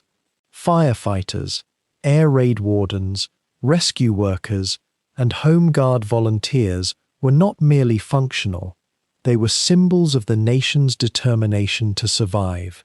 They were photographed extensively, celebrated in newsreels, praised in speeches, yet more importantly, they were present. They were visible evidence that someone was fighting back. Someone was working through the night to save lives. Someone was organizing resistance. The work was exhausting and often futile. Fires raged beyond their capacity to control. Rescues came too late. Entire buildings collapsed beyond salvage. Yet they persisted. Their determination and sacrifice, often unrecognized in official histories, became the practical embodiment of British resolve. Londoners saw these men and women working in the ruins by day and knew that others would come when night fell. The civil defense services transformed abstract ideas about national resilience into concrete human action. The newspapers and propaganda machinery worked deliberately to shape and amplify this narrative of defiance. Photographs showed Londoners emerging from shelters with their heads high. Stories celebrated miraculous rescues and the humor of survivors. Speeches by Churchill and other officials framed the bombardment not as a disaster to be endured, but as a test to be passed, a moment that would define British character. This was not dishonest propaganda. The stories being told were based on genuine events and authentic human responses. Yet the selection and emphasis gave shape to the experience, transforming chaos and suffering into a coherent national narrative. Londoners, reading these reports and seeing these photographs, understood that their suffering had meaning, that their simple act of continuing to live was being recognized as an act of defiance. This narrative feedback loop, people persisting through bombardment, media celebrating their persistence, people drawing strength from that recognition and persisting further, became self-reinforcing. The adaptation to perpetual bombardment extended to the most intimate aspects of daily life. Couples married in the midst of the Blitz, in churches with broken windows and damaged walls, asserting their faith in a future despite the bombs falling around them. Babies were born in shelters and hospital basements. People maintained courtships, friendships, family relationships, and social networks even as the city burned. They wrote letters to loved ones evacuated to the countryside or serving in the military, trying to convey normalcy even in descriptions of extraordinary circumstances. They tried to maintain standards of dress and cleanliness despite the chaos, understanding that these small rituals of civilization helped them maintain their sense of self. A woman might emerge from a shelter after a night of bombardment, survey the ruins of her neighborhood, and concern herself with whether her hair was presentable. This was not callousness or denial, but a form of psychological armor, the assertion that she remained herself, that the bombing had not transformed her into something less human. Yet beneath this surface of adaptation and defiance, the psychological cost mounted silently. Thousands suffered from what was then called shell shock or war neurosis, constant anxiety, flashbacks to moments of terror, inability to sleep, even in the theoretical safety of a shelter. Children developed behavioral problems from the trauma of separation and bombardment. Adults who had functioned well in peacetime found themselves overwhelmed by the sustained assault on their nervous systems.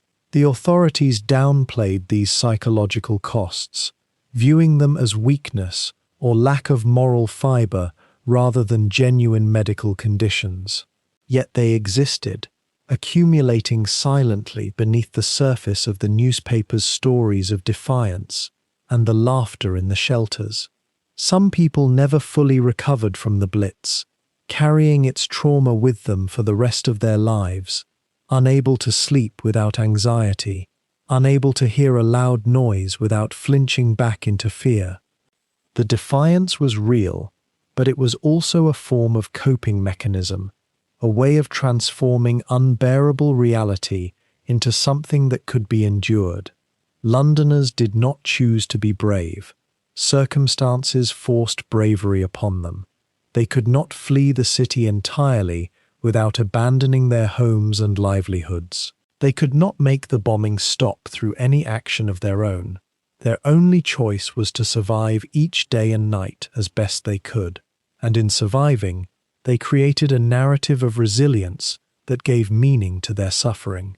The Blitz became woven into the fabric of daily life so completely that the extraordinary gradually began to feel ordinary. By the late autumn of 1940, many Londoners had developed a kind of psychological equilibrium with bombardment, a grim acceptance that bombs might fall, that people might die, but that tomorrow morning would come, and there would be work to do and life to be lived. It was this adaptation, neither surrender nor defiant triumph, but something more complex and more human, that ultimately disappointed Hitler's hopes that bombing would break British morale and force surrender. The autumn of 1940 brought a subtle but profound shift to the skies above Britain. For months, London and its industrial cities had endured relentless bombardment. Night after night, the wail of air raid sirens, the thunder of explosions, the acrid smoke of burning buildings. Families huddled in shelters and underground stations, waiting for dawn with the knowledge that survival was never guaranteed. But as September gave way to October and October faded into November, something changed. The raids, while still devastating when they came, began to arrive with less frequency and with smaller formations of bombers. The pattern that had defined the Blitz, the almost ritualistic nightly assault, started to fray at its edges. People noticed it first in the shelters, in whispered conversations and cautious optimism that perhaps the worst had passed. Yet this shift was not the result of British defences finally breaking the Luftwaffe's will, nor was it a victory won by RAF fighters or the improvised resilience of the home front. Instead, it reflected a fundamental and strategic reorientation happening in Berlin, in the councils of the Nazi High Command, where Adolf Hitler's gaze had begun to turn eastward toward a far more ambitious and catastrophic vision. The explanation for the declining intensity of the Blitz lay not in London's capacity to endure, but in Hitler's evolving plans for European conquest. From the very beginning, Hitler's strategic ambition had always extended far beyond the conquest of France or the subjugation of Britain. His true obsession, articulated in his writings and speeches throughout the 1930s, was the destruction of the Soviet Union and the seizure of vast territories in Eastern Europe. Britain, while an obstacle to be overcome, was never the ultimate target. The plan for Operation Sea Lion, the invasion of Britain, had always been contingent on first achieving air superiority through the destruction of the Royal Air Force and the bombardment of British industrial capacity. But as autumn arrived, it became increasingly clear to the German High Command that the Luftwaffe would not achieve those objectives. The RAF still flew, still fought, still inflicted heavy losses on German bomber formations. British aircraft production, despite sustained attacks on factories, continued to deliver new Spitfires and Hurricanes to operational squadrons. The promised quick victory had not materialized, and Operation Sea Lion, once planned for the summer and autumn of 1940, began to slip from the realm of immediate possibility into an uncertain future that would never arrive. As the reality of stalemate in the air war became impossible to ignore, Hitler's attention shifted with the decisiveness that characterized his strategic thinking. In the autumn of 1940, the German military began to redirect resources, planning, and strategic focus toward Operation Barbarossa, the massive invasion of the Soviet Union planned for the spring of 1941. This represented a fundamental change in the hierarchy of German military priorities. Bombers that had been committed to night raids over London began to be withdrawn from operational squadrons and earmarked for transfer to other theatres or to new roles in support of operations against the Soviets. Fighter squadrons were reassigned or consolidated. The vast logistical apparatus required to sustain the bombing campaign, the fuel shipments, the ammunition production, the maintenance of forward airfields, began to be diverted to the preparation for a land invasion of continental proportions never before attempted in human history. The bombing of Britain, which had consumed such enormous resources and attention, gradually became a secondary concern. This was not a decision made in a moment, but rather a gradual reorientation that became more pronounced as the autumn weeks passed into winter. Yet the Blitz did not stop. Goering, the Luftwaffe commander, still operated under orders to continue the bombardment, and pride in the German military machine's achievements created a momentum that could not be instantly reversed. Throughout the winter months of 1940 and into the spring of 1941, raids continued to fall on London and other British cities, but the pattern had fundamentally changed. The sustained assault of 57 consecutive nights in September and October gave way to a more irregular pattern in which attacks came several nights in succession, followed by gaps of relative calm. The scale of individual raids declined, with fewer bombers dispatched on any given night. The nightly rhythm that had become almost a clockwork ritual of British life began to lose its terrible predictability. Shelters that had been filled with thousands of people each evening sometimes stood nearly empty on winter nights, families beginning to recover the simple luxury of sleeping in their own beds without the expectation that bombs might fall before morning. This was not peace, nor was it the restoration of normalcy, but it was a reprieve, a slow and uneven relaxation of the pressure that had seemed unrelenting. The winter weather itself contributed to the diminished intensity of the air campaign. The long nights of the British winter, which had initially favored the German bombers by providing cover for their approach and bombing runs, now created problems for the Luftwaffe's navigation and targeting. Cloud cover over Britain became more frequent and more persistent as the weather deteriorated. Moonless nights that had previously been preferred for bombing operations became increasingly common, making navigation and target identification more difficult. The German bombers relied on a system called Knickebein, a radio navigation aid that allowed bombers to locate targets even in poor visibility. But this system was not infallible, and increasingly, bombs fell on areas that were not the intended targets or caused less damage than planned. For Londoners and others in the target cities, this meant a gradual reduction in the scale of destruction, a slower rate of casualties, and the beginning of a psychological shift from expecting annihilation to hoping for survival. The winter cold and dampness of the shelters, which had seemed an acceptable price for safety during the height of the campaign, began to feel more burdensome as the frequency of actual attacks declined. The human dimension of this gradual easing manifested itself in small but significant ways throughout British society. Evacuation trains, which had been running almost continuously since the beginning of the Blitz to move children and vulnerable populations from the cities to the countryside, began to reverse their flow with greater frequency. Some families made the decision to bring children back from the reception areas where they had been lodged, choosing to reunite their families even though the threat remained. Schools that had closed or operated on reduced schedules in the target cities began to reopen and resume more normal operations. The psychological state of the population, which had been stretched taut with tension and fear for months, began to shift towards something more sustainable. People still listened for sirens, still maintained their shelters and emergency supplies, but they began to make plans that extended more than one day into the future.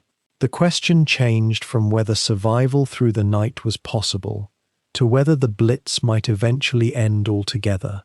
This shift in expectation, gradual as it was, represented a profound psychological victory for British morale, for it restored a sense that the future existed and that it might be worth preparing for.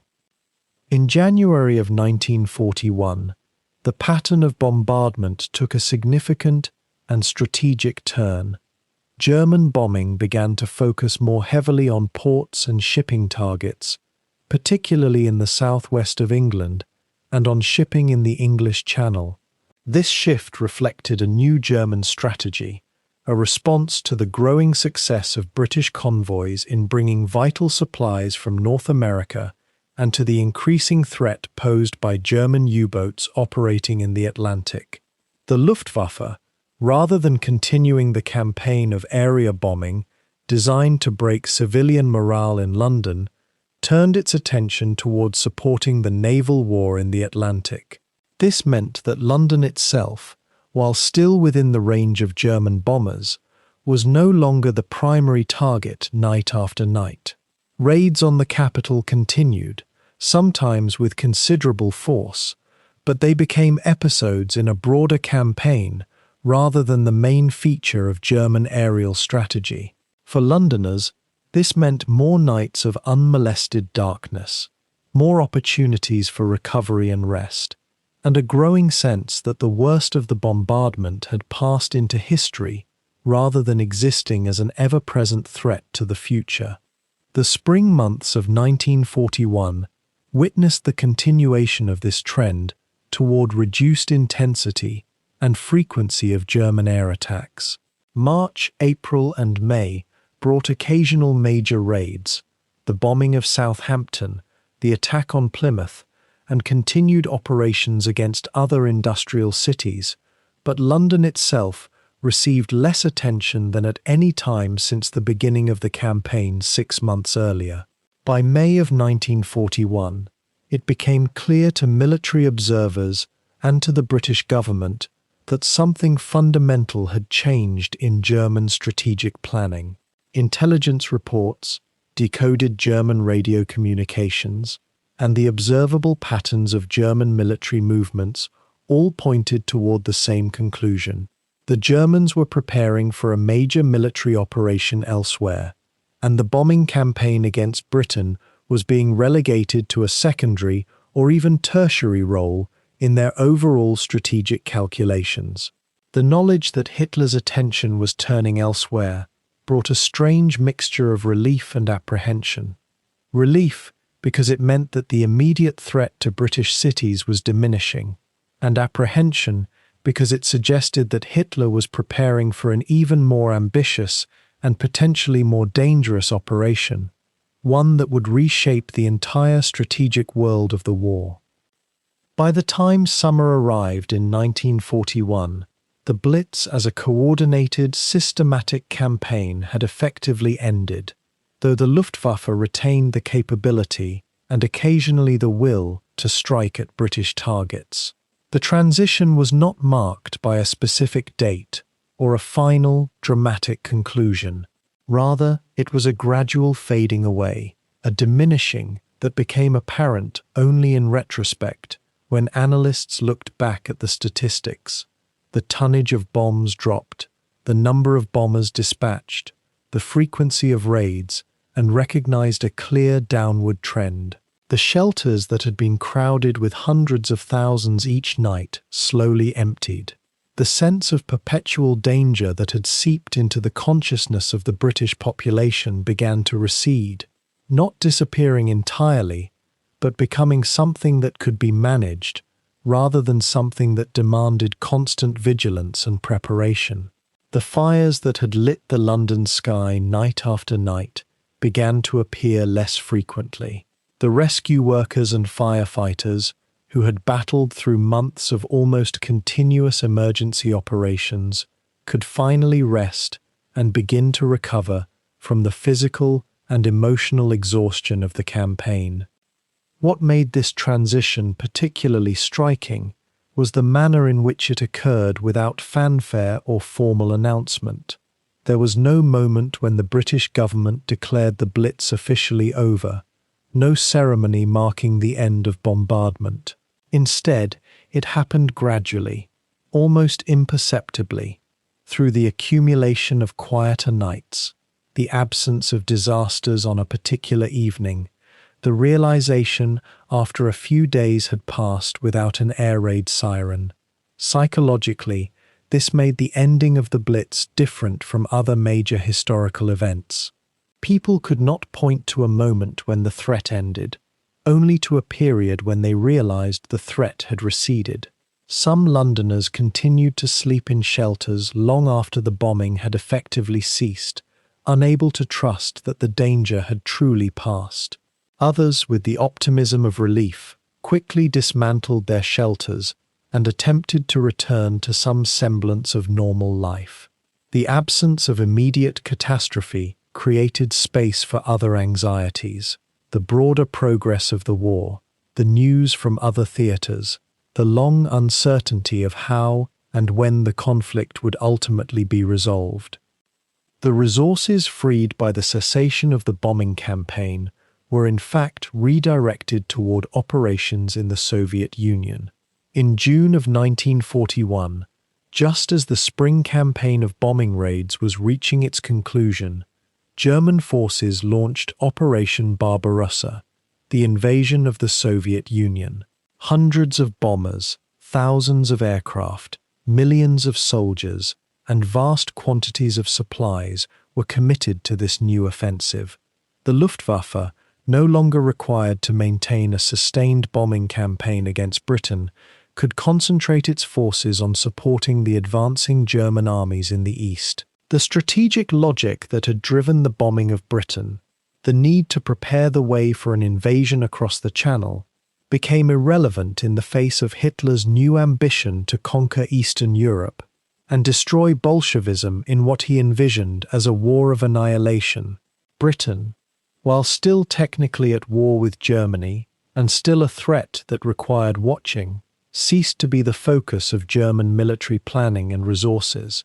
This represented a fundamental and permanent change in the strategic relationship between the two nations. The turning point of the winter of 1940 and 1941 stands, in retrospect, as one of the crucial moments of the Second World War. Not because the Blitz ended. It did not end abruptly but rather faded away, but because the cessation of the bombing campaign coincided with and reflected Hitler's decision to turn his full military might toward the invasion and conquest of the Soviet Union. This decision, made in the autumn and implemented in the spring of 1941, represented a catastrophic miscalculation that would ultimately lead to Germany's defeat. The bombing of Britain, devastating as it was, had failed to achieve its objectives. It did not destroy the RAF, did not cripple British war production, and did not break the will of the British people to continue the fight. Now, with German resources committed to the east, Britain would have the opportunity to recover, to rebuild, and to become, over the years that followed, the base from which the liberation of Europe would ultimately be launched. The irony was that in turning away from Britain to pursue a more grandiose vision of conquest in the Soviet Union, Hitler had allowed his first major strategic objective, the subjugation of Britain, to slip permanently beyond his grasp. The Blitz had not been a triumph, and its conclusion was not a negotiated peace or a military victory, but rather the abandonment of an unfinished task in pursuit of an even more catastrophic ambition. By the winter of 1940 and into 1941, London had learned to endure. The city had absorbed months of relentless bombardment, with a grim kind of stoicism that surprised even those who lived through it. The shelters had become homes, the rubble had become landscape, and the people had learned to sleep through the sound of falling bombs. Yet even as the frequency of raids began to diminish, the Luftwaffe was not finished with the capital. The final chapter of the Blitz would not be written without a series of devastating strikes that would test London's already fractured defences one last time and remind a weary population that the terror from above remained unpredictable and absolute. The last great assault came in December, the final major raid of the calendar year 1940. On the 29th of December, as London prepared for the transition into the new year, the Luftwaffe returned in force, with over 100 bombers, determined to inflict maximum damage before winter deepened. The raid unfolded across the night hours, the bombers arriving in waves that seemed to strip away any illusion that the city's defences had become more effective. Fires erupted across London with terrible speed, spreading from the City of London, the ancient heart of the capital, through surrounding neighbourhoods with a ferocity that caught firefighters scrambling to respond.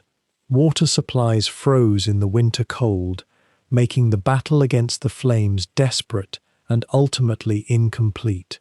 By dawn, entire streets lay in ruins, historic buildings blackened by fire, and hundreds of people lay dead in the wreckage and beneath the ash. This raid, sometimes called the Second Great Fire of London, demonstrated that even after 4 months of bombardment, the Luftwaffe retained the capacity to inflict catastrophic damage. The targeting of historic London was not accidental. The Luftwaffe deliberately aimed at the City of London, the medieval and Georgian heart of the metropolis, where centuries of architecture and accumulated cultural heritage stood in wooden-framed and stone-built clusters vulnerable to fire. The bombers focused their efforts on the streets around St. Paul's Cathedral, on the Old Bailey, on Guildhall, and on the countless merchant warehouses and commercial buildings that defined the ancient commercial district. The medieval churches that had survived plague and civil war, that had witnessed the reigns of monarchs and the rise of empire, now burned in conflagrations that consumed roofs and reduced centuries to ash in hours. The Luftwaffe understood that destroying the symbolic heart of London, the physical embodiment of British history and power, would carry psychological significance beyond mere military value. Each fire that consumed a historic building was an attack not merely on property, but on the very idea of permanence and continuity that sustained Britain's sense of itself. The raid killed approximately 1,300 people and left vast areas of London gutted and smoking. As winter turned toward spring in 1941, the pattern of bombardment shifted again. The raids did not cease, but they became less frequent and smaller in scale, suggesting that German priorities were in fact shifting eastward toward the Soviet Union. Yet, this reduction did not mean safety. In April and May of 1941, the Luftwaffe launched what would prove to be its final major offensive against London, raids that would rank among the heaviest of the entire Blitz campaign. These spring raids struck with concentrated fury, targeting not only the East End and the docks, but also reaching westward into neighbourhoods that had previously felt removed from the heaviest bombardment. Chelsea, Battersea, and the areas around Westminster fell under attack, and suddenly the western parts of London that had seemed somewhat safer discovered that no neighbourhood, no matter how affluent or how far from the docks, could escape the random reach of aerial attack. The raids set fires that burned through the night, and rescue teams worked through the following days pulling bodies from wreckage and searching through rubble for survivors. The destruction in these final raids took on a different character than the earlier bombardment. By spring 1941, much of the most combustible material in London had already burned. The initial fires of the early Blitz had consumed wooden structures and opened up spaces where new fires would be harder to sustain. What remained standing was more substantial, more resilient, and somehow the destruction felt more tragic because it was destroying not the remnants of the medieval city or the industrial district, but the accumulated rebuild of months of desperate effort. Londoners who had swept their sidewalks and salvaged what they could from destroyed homes now watched as fresh bombardment undid their incremental work. Neighbourhoods that had begun the slow process of patching themselves together, of clearing rubble and reinstalling windows, of returning to some functioning normalcy, were struck again and their progress erased. The psychological toll of these final raids was perhaps deeper than that of the first bombardment, because it arrived when exhaustion had already set in, when the initial defiance had begun to give way to weary endurance. The rescue services by spring 1941 had evolved into highly organized operations that functioned with practiced efficiency despite the chaos they confronted each night. Firefighters, air raid wardens, rescue workers, and volunteers had developed techniques for searching rubble, for extinguishing different types of fires, and for coordinating their efforts across devastated areas. Yet even this experience and organization could not prevent terrible losses when the scale of bombardment reached its peak. In some neighborhoods, entire streets collapsed into rubble from a single night of heavy bombing, and the rescue teams faced the impossible task of locating survivors buried under tons of brick and masonry when the sun rose the following morning. Rescue dogs trained to detect human scent worked through the rubble, and rescue workers dug with shovels and bare hands, working methodically through layers of destruction. Some survivors were pulled from the debris days after the raid, emerging from air pockets where they had sheltered among the broken buildings. Others were never found, their bodies buried so completely that they became part of the archaeological record of the Blitz itself. The hospitals of London, themselves damaged by bombing throughout the campaign, now operated under severe strain. Medical staff worked through the night, treating the wounded arriving in waves from each raid, performing emergency surgery with supplies that were often inadequate, and blood banks that could not keep pace with demand. Nurses who had endured months of seeing injuries inflicted by bombardment continued their work with professional composure, while carrying emotional burdens that would not fully surface until years after the war. Wards designed for a certain capacity now held far more patients lying on floors and in corridors, tended by medical staff who had themselves been bombed out of their homes and were working while also managing fear and exhaustion. The mental health consequences of sustained trauma began to appear alongside the physical injuries, with some patients exhibiting symptoms of what would later be recognized as post-traumatic stress disorder, though the terminology and understanding of such conditions remained primitive in 1941. Civilian morale, which had been tested severely by the early Blitz, began to show signs of genuine strain by the time of these final raids in spring 1941. The initial sense of shared national purpose, the belief that British resolve was unshakable, had given way in some quarters to anxiety and a growing sense of hopelessness. There were reports of looting in damaged areas, of people refusing to return to shelters during raids, of complaints and dissatisfaction appearing in reports filed by government officials tasked with monitoring public opinion. The government was concerned enough to maintain strict control over casualty figures and to discourage discussion of the psychological impact of sustained bombardment. Yet outward appearances of stoicism and defiance were maintained, and the mythology of the Blitz as an example of unbroken British courage continued to be reinforced through newspaper accounts and official pronouncements. The gap between public presentation and private experience was growing, and those living through the raids understood this gap, even as they participated in maintaining the fiction of unwavering resolve. The final raids of the Blitz also struck the Westminster area and neighbourhoods around the Thames, including docks and industrial facilities, but also residential districts where ordinary families lived. The bombing damaged Parliament itself, struck Buckingham Palace, and destroyed significant portions of residential Westminster, where generations of Londoners had been born and raised. Historic buildings survived because of luck, placement, or the decisions of individual firefighters to concentrate their efforts on certain structures rather than others. Some architectural treasures were lost forever, removed from the earth in a single night's bombardment. Entire ways of life were erased, communities scattered, and the physical continuity with London's past was severed in ways that could not be fully repaired. The cultural impact of these losses extended beyond the immediate devastation because they represented not only buildings but repositories of accumulated human experience and inherited history.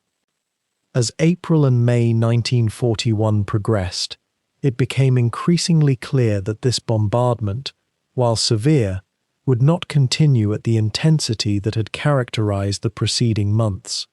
German aircraft were being withdrawn from occupied France to prepare for the invasion of the Soviet Union, scheduled for June 1941. The sustained bombing campaign against Britain, which had dominated Luftwaffe operations since early September 1940, was beginning to wind down. The raids did not end abruptly, but declined in frequency and intensity, and by late May 1941, the Blitz, as a sustained campaign, was effectively concluded. Sporadic bombing would continue for years, but the organized, nightly assault that had defined the Blitz from September 1940 through May 1941 had exhausted itself or been redirected toward Hitler's new objective of conquering Soviet Russia. The final raids struck a different psychological note than the opening assault had struck months earlier. In September 1940, the bombardment had arrived as a surprise, an escalation that shattered the assumption that cities could be protected from air attack. By spring 1941, bombardment had become familiar, if no less terrifying. Londoners knew what to expect, knew where to shelter, knew which neighborhoods were most vulnerable. The revelation of these final raids was not that cities could be bombed, but that bombardment, sustained over months, could fail to achieve its objective. Hitler and Goering had believed that the bombing of London would break British morale and force Churchill to negotiate surrender. Instead, British society had adapted, endured, and continued to resist. The failure was not in London's defence, but in the German strategy itself, the miscalculation that terror bombing could achieve strategic and political objectives that military force alone could not accomplish. As the intensity of bombardment declined and the raids became less frequent, Londoners began cautiously to envision a return to something approaching normal life. The immediate threat remained real, but the unrelenting nightly assault that had defined existence for 8 months had ended. Streets could be cleaned without immediately returning to rubble, rebuilds could proceed without constant interruption, and people could venture above ground without the certainty that they would be bombed before nightfall. The psychological transition from nightly bombardment to occasional raids required its own adjustment, and many Londoners found themselves unable to sleep normally when night